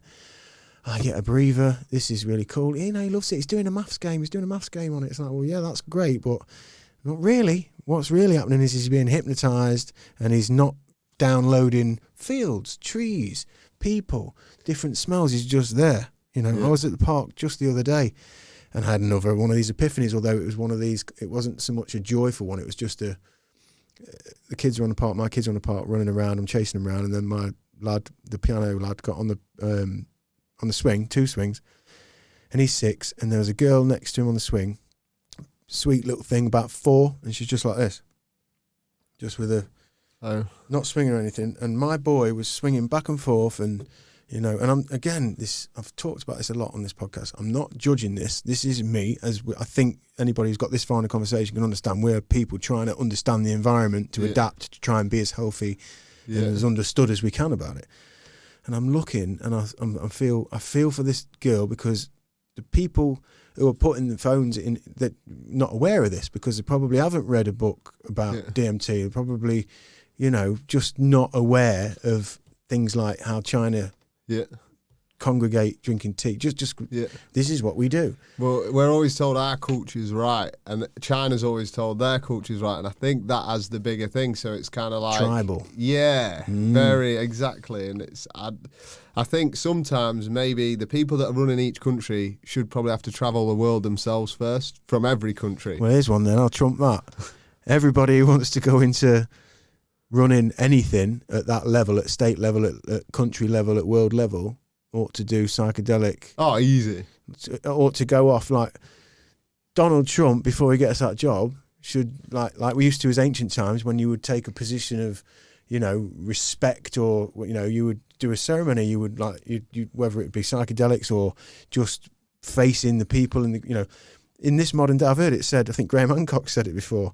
I think it is Graham Hancock I'm thinking of, when he said, look, we should set up where, you know, whoever's going to go in for office goes and does 15 ayahuasca ceremonies with shamans, and connects to the spirits of Earth, and connects to the meaning of what it is to be on planet Earth, and then go into the job. See how you feel then. Yeah, definitely. Easy. But that just seems bonkers, doesn't it, to say that? Well, it does. Even if they're not going to do that, the thing that I don't understand about Parliament is we have like levels of class, from the homeless to the working to the poor, etc. Why is it, instead of one man that's had one life experience make the final, why is it not somebody in Parliament that's poor, that's literally come off the street, that could tell you, somebody that's saying, and the reason is because the people that are like running the country have more education. They think education is what gives you like rights and whether or not you're clever. But sometimes somebody can have a life experience that makes them 10 times more intelligent than any education that could be provided. And obviously life experience. So why is it not that there's just different people from different work, and then they all make their decisions together? So instead of it all being to suit these people or these people, it could help you then realise that thing what DMT does, that there's no difference from the most educated man with all this to the guy that's homeless or anything like that. We've still got a beating heart. It beats in rhythm with every other heart around the planet, that beats in the connection of the earth, that feeds off the energy and everything else. Instead of that, all that they're doing is they're like, this is going to suit this type of person, or this or this. And let me guess, we'll create a few wars on the way. Do you know what I mean? Like, if each person had that and had a connection with psychedelics and more understood how nature works, then I don't think that it would be like that anywhere else. Do you know what I mean? Yeah, I do. And there'd be no wars whatsoever. We've talked about that as well, like, you know, the filter system of... And intelligence is wonderful because it's required, but we shouldn't measure everything against it, because I think you painted the picture before about the gratitude you've got from not having a lot when you were younger, and what that teaches you about earning something, about appreciating something, about not taking something for granted. You know, it's not a broad stroke for everybody who's lived a privileged life that they'll never appreciate anything in any way, shape or form. And it's neither that for somebody. There's lots of people who lived a shitty life who are just, they don't give a fuck about anything. Yeah, you know what I mean? Yeah, and they just snatch it straight out of your hand. Yeah. But there does seem to be a pattern where if we did a wife swap, do you know what I mean? And Boris went and lived on Tower Estate for 6 months, you know, and they went and lived there. We'd learn a lot of lessons. Oh yeah, I used to love that program. Well, you can learn something because it literally is. You know, you get out of your lane. We've got our blinkers on because this. It's hard enough being in your own skin and just trying to work your own shit out, and you've got to adapt to it. And it takes a lifetime to just work out. Okay, yeah. And once you, as you've said, traveling is one of the most abundant and efficient, quick ways of realizing, fuck, shit, there's a whole world happening and everybody's different, although they're the same. Because whether they speak in a language that I can't even get my head around, or they wear clothes that don't make any sense, or they judge the clock in a, you know, why is it not a problem that the bus has not turned up for the third fucking time and everyone's all right with it? And I'm like, what, you know, you just realise that, like, the world's enormous and you've got to let go of your shit. But we are conformed because we do live here in this little city, in this country, with this regulating law and these expectations and these certain, you know, values that we culturally, again, back to COVID, like the tidal wave of the expectation, you've got to kind of be in with it. Otherwise, you know, because going swimming against that stream's fucking difficult. And so how do we fucking get off the track we're on, which is just basically streamlining into disconnected future? We're not going to be we ain't going to be sat around engaged drinking tea together. We're going to be Zooming each other. Yeah. Well, I get, when I was on about DMT before, I think like there's a thing, it's just like a theory called hive mind. I don't know if you've heard of that. Yeah. Where like when the singularity happens, when AI is connected up to a Google and all that lot, that the fact that, like, because everybody now is attached to their phone, that once AI has the access to the thing, it will be able to control everybody's subconscious thoughts to the point where it is like, no, every human being will be a body, but it just won't think. The internet will do the thinking for every individual. And this is like a process where it seems to be occurring. And if we can step back, like our youngsters, because they've grown up with the internet and that, we remember a time when there was no phones where you had to think, and when there was no sat nav, you had to read a map. So we're able to see how this thing, you kind of like giving the internet and things bits of your life because it's giving you gifts of knowledge, and you're kind of being rewarded down this path. And as you're being rewarded, you're handing all this information over to you, but at the cost of your subconscious and your inner voice. And by the time that people realise that there's a problem, they will have no inner voice. They won't be connected to nature. Everything will just be this thing. They reckon it'll be like 2030 or something like that. And it's when singularity, where the AI is connected up to Google and everything else. And by that time, they think the internet will be able to heal itself, run itself, everything else. Where at the minute, it needs humans. So we're at the process of building up to it. And I think by the time it actually happens, our kids and everybody else could be in a time where it's just the complete opposite to what we're thinking, where we want to connect with our... Okay then, so here's one for you then. Devil's advocate, or not actually, probably just offer this. Is this just not the trajectory that we're on? That we're supposed to be in? That we're just... Going to happen? That it's just going to happen in the same way that a caterpillar becomes a butterfly. You know, we were smashing rock around. I kind of get what you mean, but I have like this weird if I could write a movie, like, because I've got a cool imagination with shit like this.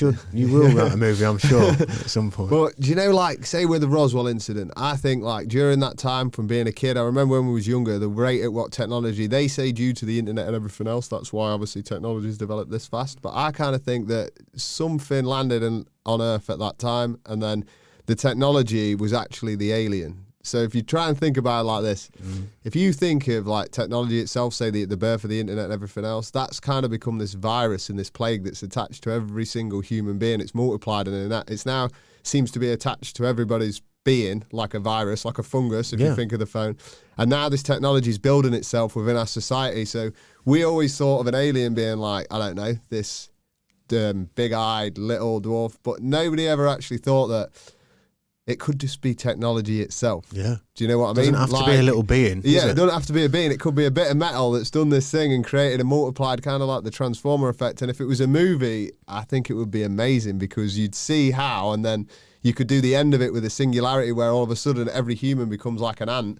And then it's like, then starts taking a bit like The Matrix. I love that movie when I was younger. You know, where like we're just batteries, but we're kind of like semi-biotic humans. Yeah. And I think that as a movie itself, when you step back, that's how I predict the future's going to be. And I think the planet will kind of become desolate, if you get what I mean. Yeah. As in nature, Max, plants. yeah. Yeah, because once you become more semi-biotic, you almost don't need plants, animals, and nature and the beautiful thing. Your biological being. Yeah. You will become an avatar. You will literally just, like when you go to DMT, in a weird way.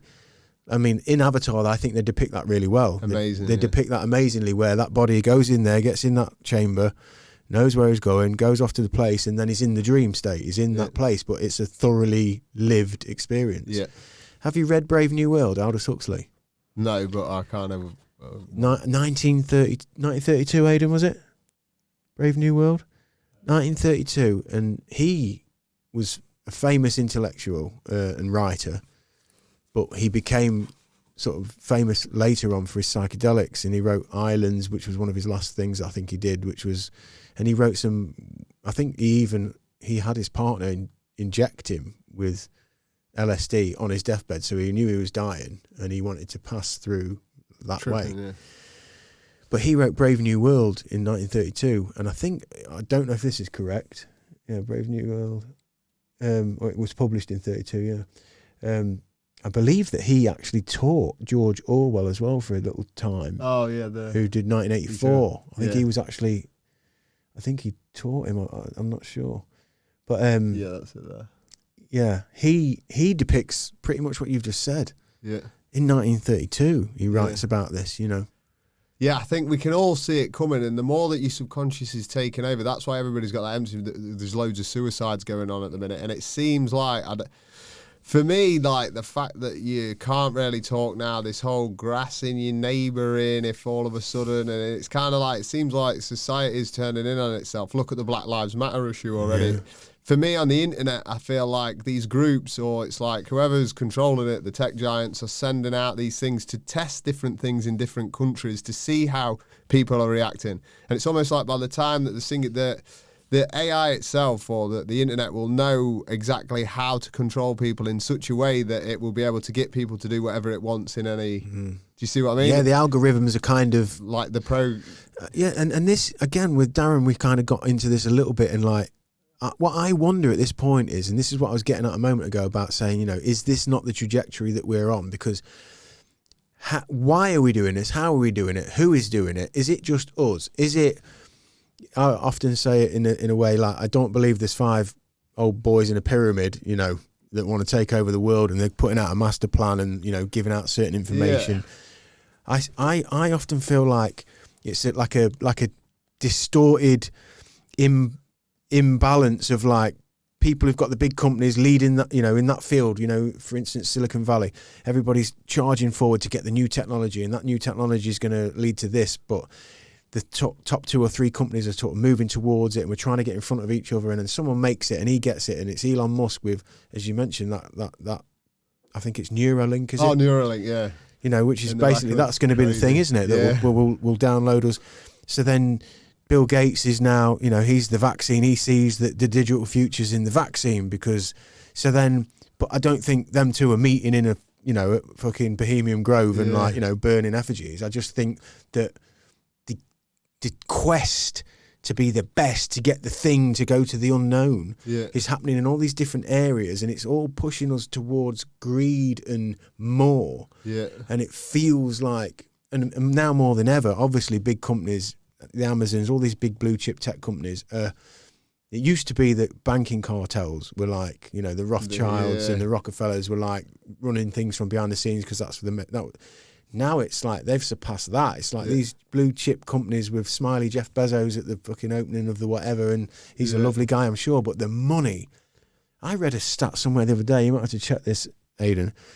If you had earned, I think it was £180,000 a day from the day Jesus was born to now, you still wouldn't have as much money as Jeff Bezos. Have a check, see if you can find that, Aidan. Now, obviously, that was just something I saw on the internet, but, and it made me think, I don't know if I'm taking this as accurate, but it made me think, fuck me. Like, what can a human do when you look around at the world? Well, it's weird how they're trying to all go into space as well, isn't it? Like, Jeff Bezos has got his, and then obviously even Branson from all that lot, and like, it seems to be either they know something that they're not telling us about the future of the planet and they're trying to be the first ones off it before it goes tits up, or it's kind of... Well, for me, it's that thing. It's that quest for the next thing. You know, like, why is Elton John and Michael Jackson fucking nuts? Because when you achieve it and you're there and you've got the fucking Beverly Hills mansion, you're having the parties for 8-9 days in a row, you need to, they're just fucking nuts. Yeah. So fucking bring me a lorry load of fucking dancing monkeys and flowers and a fucking, like, you just keep going. Like, what can we do next? Yeah. And maybe there's something more in it in the sense of, like, they hear all the talk about terraforming Mars or whatever, getting off of this planet. There's definitely a space race happening, isn't there, for like minerals and all of the resources that can be mined. And it's like, well, France are there and India are there and United States are there. But who owns this fucking meteor just outside? Who's got dibs on it? So then the arms and the fucking, like, keeps going. It keeps going.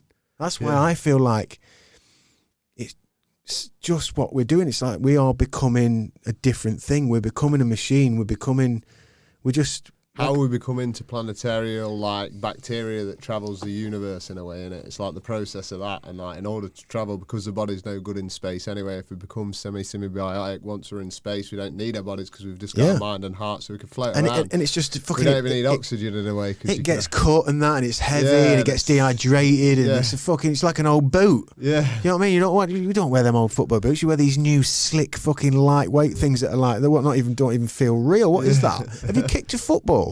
Like, I used to love football. I kicked a football for the first time in I don't know how long, and it was like, what the fuck is that? What is it? It was mental. Like, when I used to kick footballs, it was like a football. It was like heavy. It was like a mitre Delta when football. You got one to the swing. Yeah, like, and you got the bing. You get like a ring for like a week, or you on your thigh on a Sunday morning, and you just wanted to cry, didn't you? Roses. I kicked this ball the other day, and it didn't even feel like it didn't even feel like a material I was even aware of, and it just like its movement and its trajectory, everything was just fucking weird. Yeah, on a small detail, like, and all these little grains of sand and these little moments of change across the board that are happening that you don't really recognise because it's just happening around you and you're in the eye of the storm. And so it's like trying to keep up with time itself. It's like a race, isn't it? Like, because it's just moving and you just need, and that's what the DMT, getting back to it, it sort of like stops that time for a second and makes you be like, whoa, wait a minute, just like, look. And there's something primal and ancient and old and godly and omnipotent about it that's like, fuck yeah. But that's what's missing. Well, I don't know about you as well, but I think this, like the whole DMT thing and everything, is like some of the visions that I saw when I smoked it was all definitely 100% ancient Aztec murals, and it was almost like the Mayan calendar. It was like literally, and they were all in hieroglyphs. It was moving around the room, and there was like so much stuff that I was seeing that definitely made me understand the past in a way where it's like I don't know, they obviously clearly knew 10 times more than what we do, and I think their connection from the past with this sort of stuff seems to have been everywhere. I think all religions was based off of some maybe like psychedelic. Psychedelic. Some psychedelic spiritual, and often plants. All these things grew out of the earth. Yeah. The mushrooms, the acacia, which is rich in DMT, even Moses' experience. Oh, with the burning bush. And there's scholars looking at that now, looking at the idea that it might have been a psychedelic experience. They're actually trying to unravel that now. That's happening. Even in the beginnings of the First Testament, I've heard Graham Hancock talk about this. There's a mushroom cult, and often, and again, a lot of this is from Graham Hancock when I went on a fucking 3-year Graham Hancock fucking just mad binge. He talked about like in the ancient times, the wise man in the village would often be somebody who's had experiences, whether it's meditative or breathing induced or mushrooms or some kind of plant life substance, some medicinal lesson from the earth and he would be, you know, the guiding shaman or whatever it may be. It seems to be there, but today it sounds fucking wacky. Well, I also think in the past, I think we don't really dream at night time how we should. We don't get the right sleep because we're always under artificial light and stuff like that. You always sleep better when you're actually more out in nature and all that. And so I think with that, the stimulus that's going on, the fact that we're connected to phone, there's energy, there's always just there's the noise, cars, everything. I think back in the past, when you slept, your dreams would be more vivid. Once I did DMT for maybe about 4 weeks afterwards, my dreams were a lot clearer, a lot more vivid. Over a period of time, it's become less. Your subconscious mind at night time still so stimulated for everything that's gone on. It's then when you go into sleep, it's like it doesn't. You're not connected with how you're meant to be connected. That's what it just feels like. And I honestly think if you want to plug the plug in and see what's really meant to be, then that is what DMT 100% is. Well, going camping has been doing that for me. You've just, again, you fucking, every time I come in to interject here because you've nailed it. It's like unplugging. Literally said unplugging. That's what I feel, and likening it to, in fact, I did a podcast, Ramble Chat, wasn't it? Number 27, I think. And I was talking, I set out to do it basically for the YouTube people, because on the actual audio versions of the podcast, I do an intro and I kind of talk about my journey in little bits and what's been happening and just coming to terms with being a human. A very similar conversation to this. But obviously these videos, they just go out straight conversations. So I do these ramble chats every now and again now. I've only done one where I'm just bringing the video people up to speed. The podcast is going to be doing this, we're doing that. And this is my thoughts at the minute. And camping has been, I had a couple of moments that when I got taken out for the first time to the peaks and we went up a big hill, you know, and I'd stopped a couple of times up the mountain halfway up with my friend who's an outdoorsman who's been teaching me. And I fucking felt psychedelic. I was up the side of this thing and he'd forgotten his water filter, or he'd forgotten to get water. So he went off and I sat down. And I was halfway up this big hill and there was running sort of waterfall, stream, river thing coming through the middle. And I was right in a valley and it's just beautiful, gorgeous day as well. And it reminded me of the DMT, of the mushrooms, of the psychedelics, in the sense that the connectivity, the simplicity, the just pure connection and disconnection from where I'd just been. And like I started to think about my kids. I was imagining, I can't wait to get the boys up here when they're a bit bigger and we can go, you know, and I went through this whole scenario, which I document on there. And I started to occur to me, like I started to feel the physical feelings of like, and like, I guess like people say, when people do breathing, they can reach, psychedelic states of, you know what I mean? Yeah, well. But that camping has been utter, in this time of COVID, and luckily my wife, you know, she's cool, she's like me, we've tried to live as normally and as true to ourselves as we always have done. And even if that's in the face of being the odd ones out, you know, with respect, obviously, everybody and everybody's place, but I'm not banging my mask on. I'm not doing things that I don't believe in. I'll do it if in a situation where I've got to appease other people. Yeah. But I will and if I do go in a shop without a mask on, which I do, I make sure I talk to people. I make sure my body language is open, and I try and put some confident energy into people. It's okay. Yeah. It's okay. Yeah, like, do you know what I mean? Everybody, we're all the same. You're not going to die. But this camping has helped us, our family, because if we'd have been cooped up, we were just getting off and getting out, taking the kids, and we're off in the woods and we're off on the hills and we're out the way, and I think it's given us something really stable and not just to keep the virus and the madness and the stress away, but actually growth. Yeah. Growth. Have you tried doing DMT in the wild? Like? Not yet, no. That's one. See, me and there's a lad, Martin and all that lot, and a few of us were planning on going somewhere out into the back and beyond camping, and then trying to do it under the night sky. And the reason being is because when I was in Turkey recently, and my taxi driver was talking about, funnily enough, DMT is one of the events organisers at Azora Festival, which is where I'm going next year. So it was really coincidental. He actually, I got in the taxi, had some liquid house music on. I was like, do you like this type of music? Have you heard of Azora? He's like, I'm one of the organisers. I was like, no way. Do you know, like, weird. Yeah. And then he started telling me about DMT, smoked it 6,000 times. He like, Jesus Christ. Honestly, and then he's done ayahuasca, and he's on about Azora, everybody gets together and everything. And he said, have you ever done it in nature yet? And I said, no, I've done it just in buildings, surrounded, creating. And he's like, now that you feel comfortable, when you go in and do it in nature, it's times by 10. So I started doing a little bit of research, obviously obsessive, looked into it all. And apparently, like a city, at night time, the artificial lights stop you from seeing That's the stars. it, yeah. Well, when you're completely out in nature and then you do the DMT, sometimes the stars can have an effect on the actual breaking through. So I'm really excited about that. But we're on about taking. You should come along if you fancy it. I would love to, Joe. Yeah, Be honoured. We're honoured going to try and like film it and then see what will go out, but only like a few of us in the thing. You'll know where to go camping. Yeah, so you're totally. Oh yeah, I've got handfuls of little spots. Yeah. So like I say, it would be mega. Yeah, we want to try it and then try and go maybe in the afternoon as the sun's setting, get everything set. You'll know what to do. I know nothing about wild camping. I'll sleep out in the wild, no problem. I've got I'm all excited about it, and I love going. Oh, I've got my little bag and I've got everything in it. This pocket's got that in it, and honestly, I'm in fucking love with it because it's given me. That is the thing that I liken it to. It's given me the connection, the peace, the mindfulness, the nourishment of something like a psychedelic. The months, the years after doing those things, when you start to realize you're harnessing the nourishment of learning, of looking inside yourself, looking at yourself, and going, actually, improve, mate. Be more humble, be more compassionate, be more empathetic. Understand that we're all fucking just bumbling along, and no one really wants to fuck this up, but people do.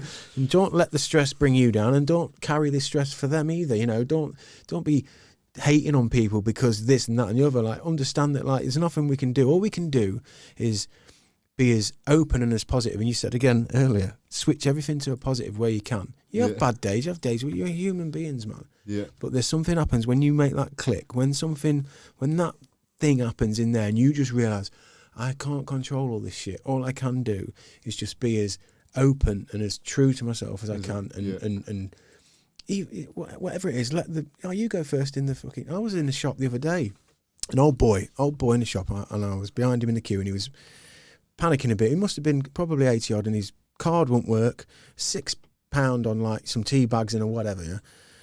And he's going again, and the girls in the queue performing behind me, and the girl's kind of like at the till, and she's getting a bit embarrassed because he can't really hear her, and he's determined, and he's going to know. And I sort of stepped in, and I was thinking about it, and I just thought, you know what? Just pay for it. Yeah, mate, I saw that. Don't worry about that's that. Wicked. Don't worry about that. I saw that. But do you know what happened? Everyone was a bit weird. Yeah, like sometimes it's because in our society... We're not used to it. Yeah, exactly. What's this cunt after? What's he doing? You've been to Thailand, everybody says hello, it doesn't matter, or whatever. Do you know what I mean? We're so much pressure in our culture that it's like sometimes you haven't got time. Everybody's day, even if you just work, just doing part-time work, you've got all the other stresses, so...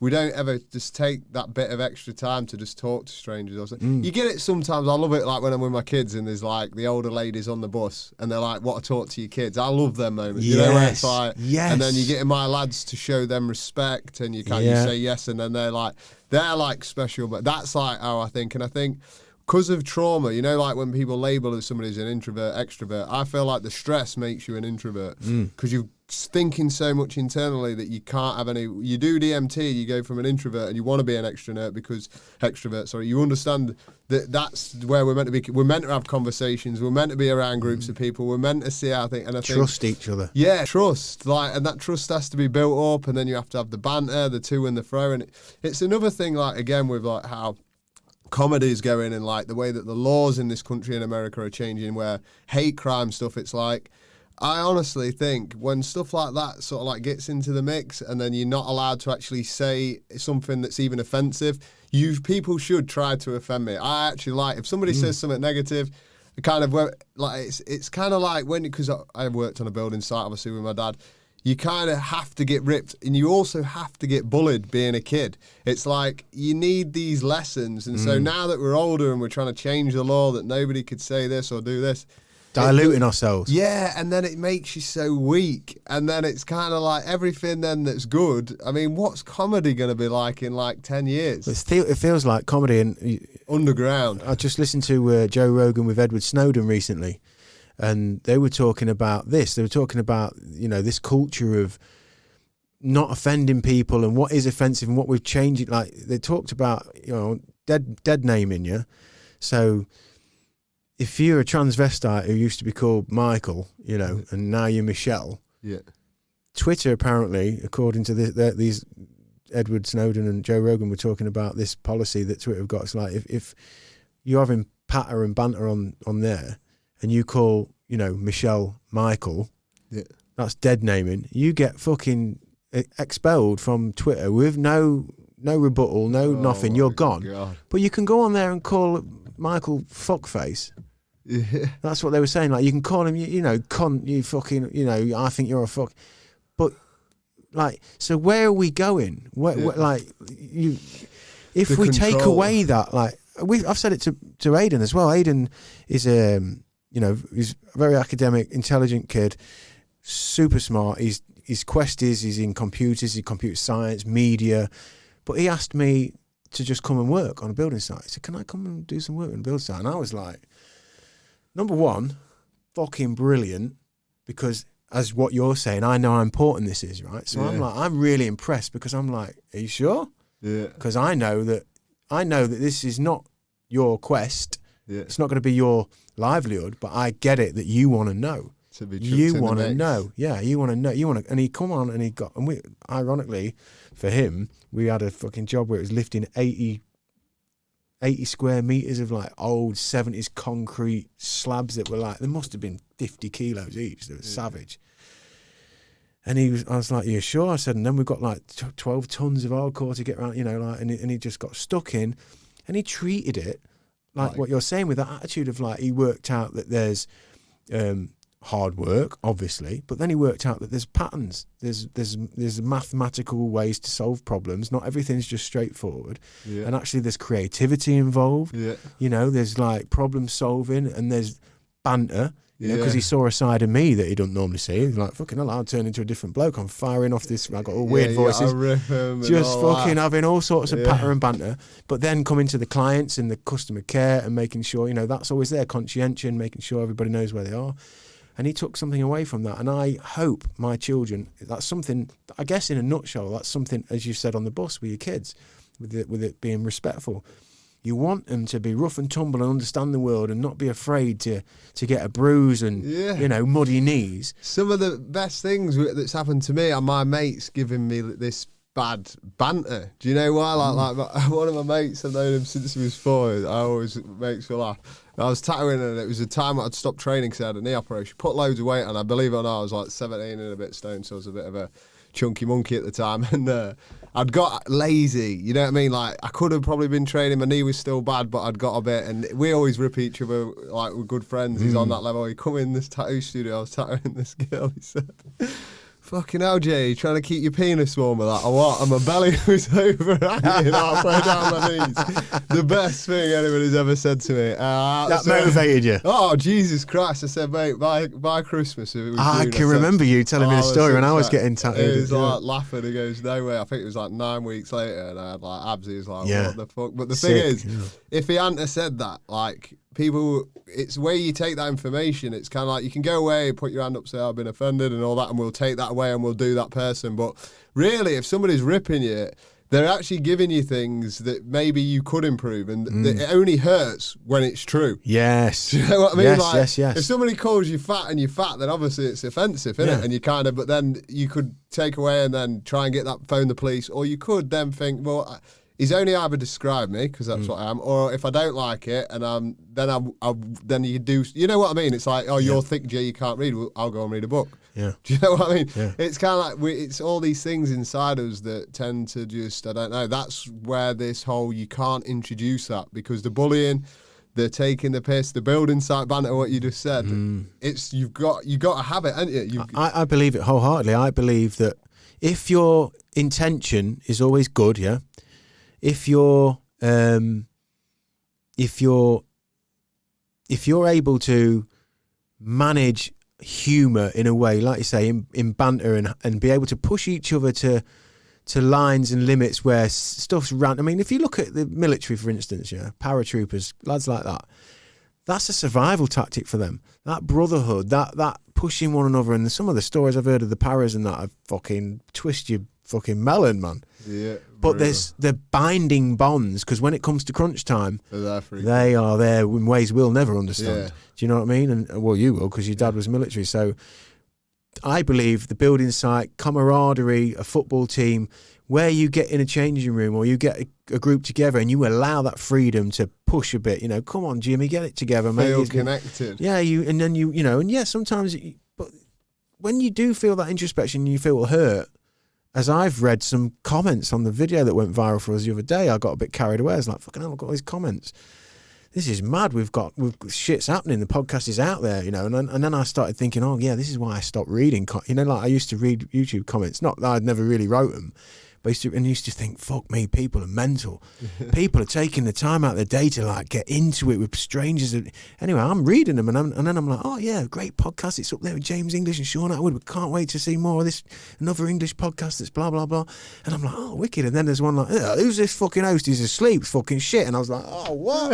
And then I realised, watching myself, get a fucking grip. Yeah. I love what I do. Yeah. I know I can't please everybody. I'm not doing it to please everybody. Yeah, it's nice to have conversations and feel like people pick up and go, I feel like that, or that helped me, or they offer something that helps you, which is what I love about this. I get to sit across from people like you and learn and realise, oh yeah, that bit of me's sane, and actually I could take a bit of that Jay's doing, or what Hannah said there about, like I can bring that into my life, and that's all we've got. Yeah. Allowing yourself to get out the way of yourself. Each other for the journey. Yeah. Thing is, we all end up in the same box. It's either going to get burnt or buried, trust me. And the thing is, unless you're lucky and you have one of them Tibetan sky burials, which is, I'm trying to, so you get reincarnated and all that. Yeah. That's another story. But I don't know. I think, like, everything, you could have whatever money and everything else, but really it's like how you've been. And I think the DMT feels like when you do that breakthrough, the bit where you're able to look at yourself is similar to how in religion, when they say about like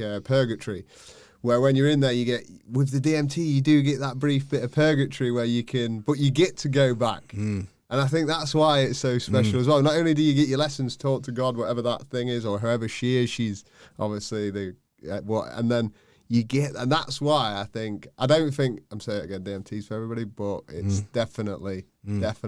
When you're seeking more, seeking to heal yourself, to learn, and again, you said it earlier, when you want to go to the edge of something, if you feel, as I often say to Aidan, sometimes I have those moments where I feel like I don't want to get to the bit where there's nothing more to do. Yeah. Like the rock stars when they've got the Beverly Hills house, the Elton John I mentioned, like what next? Kind of don't want to get there, and I don't mean in a material way, but I sometimes think, when the kids are grown up, and what then? And like I always want to have the challenge of the adversity of the next thing or whatever. And then my wife reminded me, she goes, but we'll have the grandkids and it'll be and I'm like, oh yeah, that'll be cool. Just always challenging to learn, to grow, to what am I me, or am I another layer of me and another layer of me? And when we say improved and better, I don't mean it in the kind of Silicon Valley, I'm a go-getter. I just mean are you better today than you was yesterday? Yeah, in the hippie sense. In the hippie sense of like just more compassionate, more empathetic, always driven, always getting stuff done, always wanting to learn new things to grow, but staying aware of yourself and your presence and your impact on people. Yeah, Do you know what I mean? I think as well, like when it comes to like being a parent, like leading by example as well. Like there's a thing that I read about, like if you're unhappy, then you teach your kids unhappiness. So the more I think that you're dealing with stuff, and like the DMT told me to turn the positives negatives, then I think your kids can, not in every case, things can happen in their own person individually, but like for instance with fear, like that's a prime example with spiders. Like my kids, like my daughter, she used to hold spiders in the house, and like my old man was in the pro, was absolutely fearless, one of the most, and it was one of the best things of having him as a dad, because obviously if he's not afraid, he's telling me I shouldn't be afraid, and then you're trying to be like him. When it comes to your kids and you've got a spider, like my daughter would hold it, put it in her hand. My ex-missus, she's petrified, so screams now, because she's lived with her for so long. The screaming every time. My daughter will not go near spiders now. So as much as what she's adapt that fear, you can adapt the bad habits onto your kids. So when you're doing something for yourself, you're not just doing it for you. What you don't realise at times is you're doing it for your great-great-grandchildren. Because it will like progress, and that's how like this DMT showed me all things manifest in time, and relationships and mistakes you've made. If you're still alive and there, you can always just, no matter, even if you feel deep down that you're the victim or that you're not going to speak to them because of this. I need to see my mum, and I need to see people that I've said things to in the past. And it's not that I'm like weak for saying it or anything like that, but I just want to like, you know, like say like, sorry, I understand. It's the biggest thing in the world. If anything, it's the most lifting and rewarding thing in the world. You know, even if you do feel like you're wronged. I mean, I'm having the most difficult time. I've had a difficult back and forth with my mum predominantly, but my mum and dad, because as I mentioned before, there's, you know, the split up and all the noise and just constant fighting and unhappiness. In the end, as you've just said again, nailed it. That unhappiness that my mum's lived in, you know, on the surface, you know, the makeup's done and the car's nice and the house is big and fucking, you know, keeping up appearances, but unhappy. And that unhappiness comes out in the bottle of wine at night, and it comes out into the kids. And then, my brothers and sisters haven't done bad really to kind of find something, but it's in us all. We're not a sociable family. We're not it's bleeding out all the time. That reverberation of your energy, the way you deal with things, the way you adapt, that's affecting everybody around you. And they say as you get older, don't they, you know, you'll end up counting your friends on one hand and so on. I always used to think, you know, I was always fucking loads of mates and like, but it's not that they're not your mates anymore. It's just life gets busier. Yeah. You go down different paths and meaningful things, and you start to realise, oh yeah, who's still here? You know, there's a few lads still here, or there's a few of my friends, and we're all trying to just work it out, aren't we? And if you can see that you're impacting everything around you, it's just the people that are there, it's so much healthier. And it feeds one another. Yeah, fueled. Well, funnily enough, through doing the DMT, I did a painting after I did it, and I uploaded it. And some of the kids, like there's a lad like Lewis Eason, or Lewis Lafferty, he's known as, like, he was like one of my best mates at school, and he's at PT in the military and all that lot. And he's reached out to me recently, and we've had conversations on the phone. And as far as what we are in life, because I've done the DMT and it's helped me, he's at that stage just before I did it. So speaking to him on the phone, it was really like, whoa, you know, like. Yeah. And it's weird because, you know, with the DMT, it says it calls you and everything. It was like, I'd not heard from him in ages. We're talking probably like 2 years. I'm training first thing in the morning. Like, we're talking like, 5, something like that. Phone goes, boop, boop.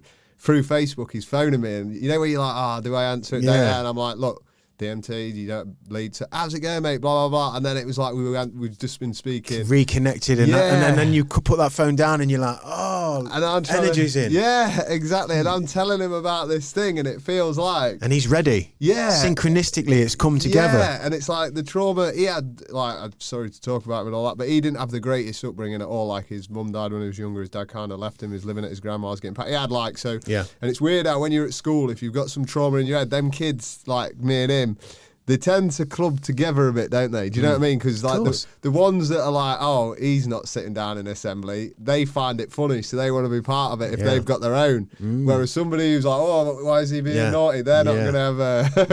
You know what I mean? Yeah. So all of us guys said, but it's at like midlife crisis age, probably what I'm going through now. There tends to be a pattern with a lot of these lads.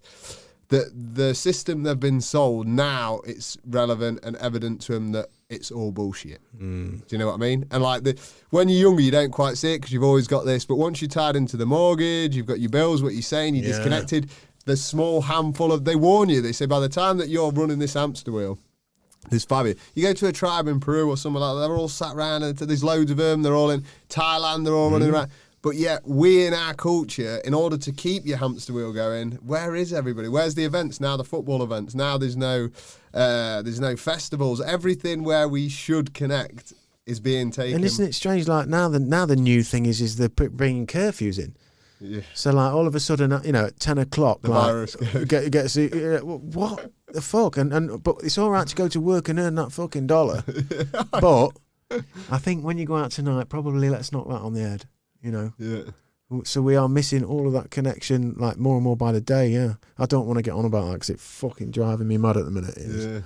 It really is upsetting me. Yeah. But listen, Jay, this has been fucking. I've really enjoyed this. Yes, sir. I would be honoured to come with you on that. Yeah, mate. Honestly, we'll do it in the next month if you've got time. It's 1 weekend, and then I'm just gonna it'll be like probably a Friday and Saturday night, mate, or just a Saturday night. I'll drop the messages, keep you in contact, and then we'll sort it out. I would love to. Yeah, that'd be amazing. I'd love to have that experience because your energy, like when Hannah came in here the other night, you can feel it. I can feel.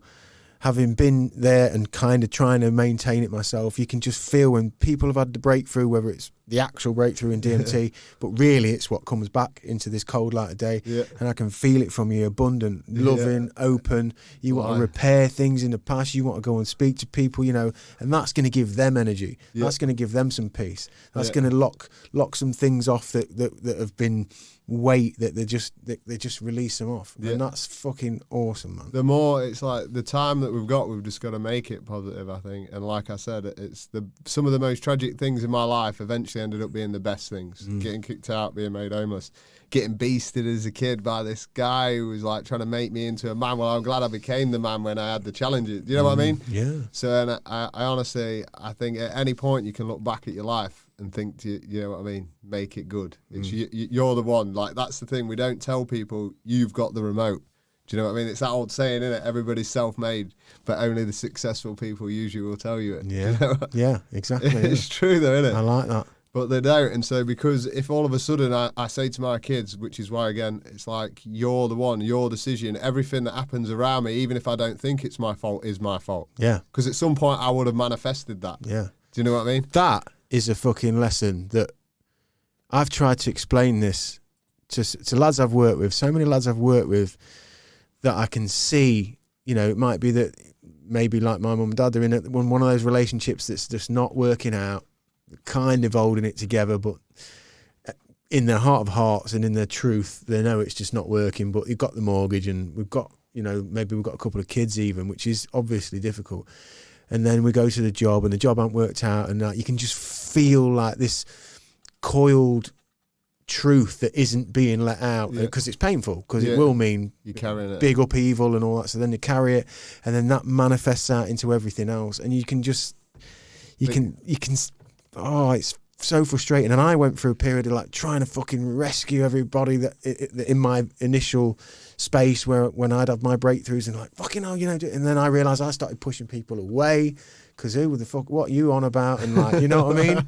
Oh, when you've done it and you're trying to tell people, it's like, is this guy, like when you're telling them just even about it, they're like, I think Jay's lost his mind. Yeah. Oh, what the fuck are you on about? You know, like, I've got fucking, to this. You know, my missus is blah, blah, blah. And you're like, and start to get it. And you think, right, back to the thing of like, right, just try and be here, just to be present for people, and just try and offer an energy that's, I don't know, nice to be around. Yeah. You know what I mean? Easy. That's the thing, though. It's like, it's ticking by as well, their life, in it, and it's you blink. That's my stepdad told me when I was younger, and that, again, listening to people that are older, he got with my mum, and he used to have a beer with him. It'd be a little bit late at night, and he'd say, Jay, it's like this. Very important man this is to me as well. Like, as much as what I was going to say, you're not mentioning him yet, but that sticks with you. Absolutely. He says, Jay, you'll blink, and then you'll be my age. And he goes, it'll go just like that.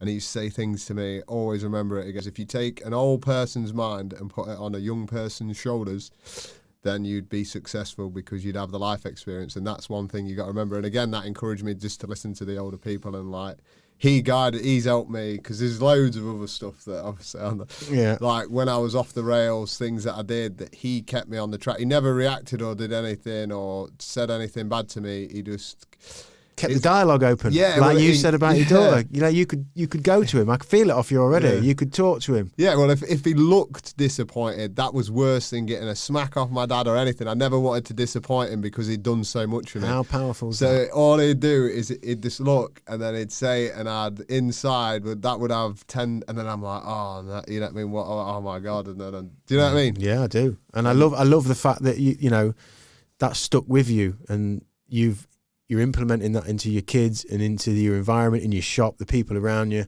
you know, because that's the magic of life. Yeah. Those wholesome lessons, those meaningful lessons that, like you say, are hard sometimes to come by. They're the things that if we pass on in the most simple, mundane, everyday way, we can create something that a little bit more aware, conscious, take something a bit more nutritious back out of this experience. Well, that's the beauty as well with tattooing, like with what you do now, and you're talking to everybody all on this. Like, I tattoo people, loads of different people every day for 8 hours. So I've studied a bit of psychology. So when I'm tattooing people, I'm speaking, I'm not like assessing them, like, but it's just interesting and understanding how the mind. And I always take other people's, I do that whole I take it with the first pinch of salt until I build up trust, because obviously people can tell Jack and Norris. But then at the same time, over a period of time, the people I learn to trust become adhered to. And I think that's a lesson as well through all that like I try and teach my kids, and everybody should think is, unless you're actually there or you've done it, you can't really have that much of an opinion. Do you know what I mean? Yes, Alan like Watts. you can have what's called a secondary opinion, shall we call Yes. it? But it's like, I've seen something on Facebook, it's like that, and then it's like, why comment? Why do... You know what I mean? Like, I am silent on stuff like that because it's like... I've learned to be. I wasn't for a while. It's hard though, isn't it? Because it's entertaining. Like, Yeah. well, if I had the internet when I was younger, I'm not gonna lie, I'm going to be straight up here. I'd have been one of them you troll imagine? kids, laughing, imagine, just yeah. writing dodgy Setting comments. fires everywhere with people. Yeah. Finding it funny. Yeah. I'm glad I never had it when I was younger. Yeah. Do you know what I mean? Yeah. Because that's the... But now that we're older, and I think that with all the video, like, it seems to have an effect on everybody, and everybody's so... They jump on it like it's gospel with anything that you talk about. Even people that I'm talking to in the chair at times, and all I say is like, yeah, but was you there, or have you been there? And if they say that, then just be like, I'm not sure if I believe it if I was you, mate, or do you know what I mean? Alan Watts says it again. It's another Alan Watts simple, just fucking straight down the line. He says about, direct experience, direct felt experience. Anything other than that is just this, it's just a makeup of wonder and anxieties and just fears and just the unknown, and you create a whole thing. But direct experience is that's where the learning is. Yeah, easy. People need more of it. Life experience. With my two sons, that's one thing that I'm doing is like, you know how you've got the uni thing? Because I'm not like a fan of like uni, to be honest with you. I'm like pretty much... It's a different ball game now, isn't it? Yeah. It's a business. A business. They're trying to get people in. I mean, like, they're like trying to tell them what they need to do. So by the time they've got the funding from them for the, it's like I had a job that I advertised on Indeed for a PA, and like 300 odd people applied. And so like when they all applied for the job, I asked them what their qualifications were and stuff like that, and what job they're currently in or was the previous job. So what uni tell kids at school, what is the figure? If I showed you straight up, and I could prove this, all of the 300 people that applied for the job, you could go through them all and read all the uni degrees and qualifications and look at the jobs. Probably less than 10%, if that, was actually in a job related to the qualification. So when they're saying that you go to uni, you get this, you get that. With my two kids, I don't want them, because I feel like life experiences, I don't really give my two boys too much. Try and put a bit of money away, and then when it's their birthdays, that goes into a savings account. Soon as the youngest is 18, I kick them both out their house. They're like kicked out like I was. Not that I don't want them there, but they've got to go travelling for 2 years, which I will give them that money for. They can't put it on a mortgage because I don't want them to tie into the rat race straight away. I don't want them to get a car straight away. They can do the driving lessons or whatever, but I want them to go for 2 years. At the end of every month, I'm going to just put a bit more money from the savings into their account, and for 2 years, just see the world. That's all I want them to do. I don't want them pressures of work, nothing. Just because I feel like through the life experience of where they go and what they learn, that will benefit them more than any course that you've got to pay for and then pay off for the next 10 years. Things that I realised in China, like Deliveroo and stuff, and that they have these things that they're not even out yet in England, and I'll tell you about them. They're ideas that when you travel, you think, I've seen that in this country, I could go to my country and set that up as a business. So it could be a food that or something that you try, anything. You're getting it from a life experience, not through somebody in a classroom telling you and everything else. So in China, there were these things, and they're like a taxi rank, but they're like little mini motorbikes. So when you go out clubbing or you do whatever, you go for a beer, and then this taxi man comes up with this rucksack with like a bike in it, and then you pay him. He drives you home in your car because they have this special insurance.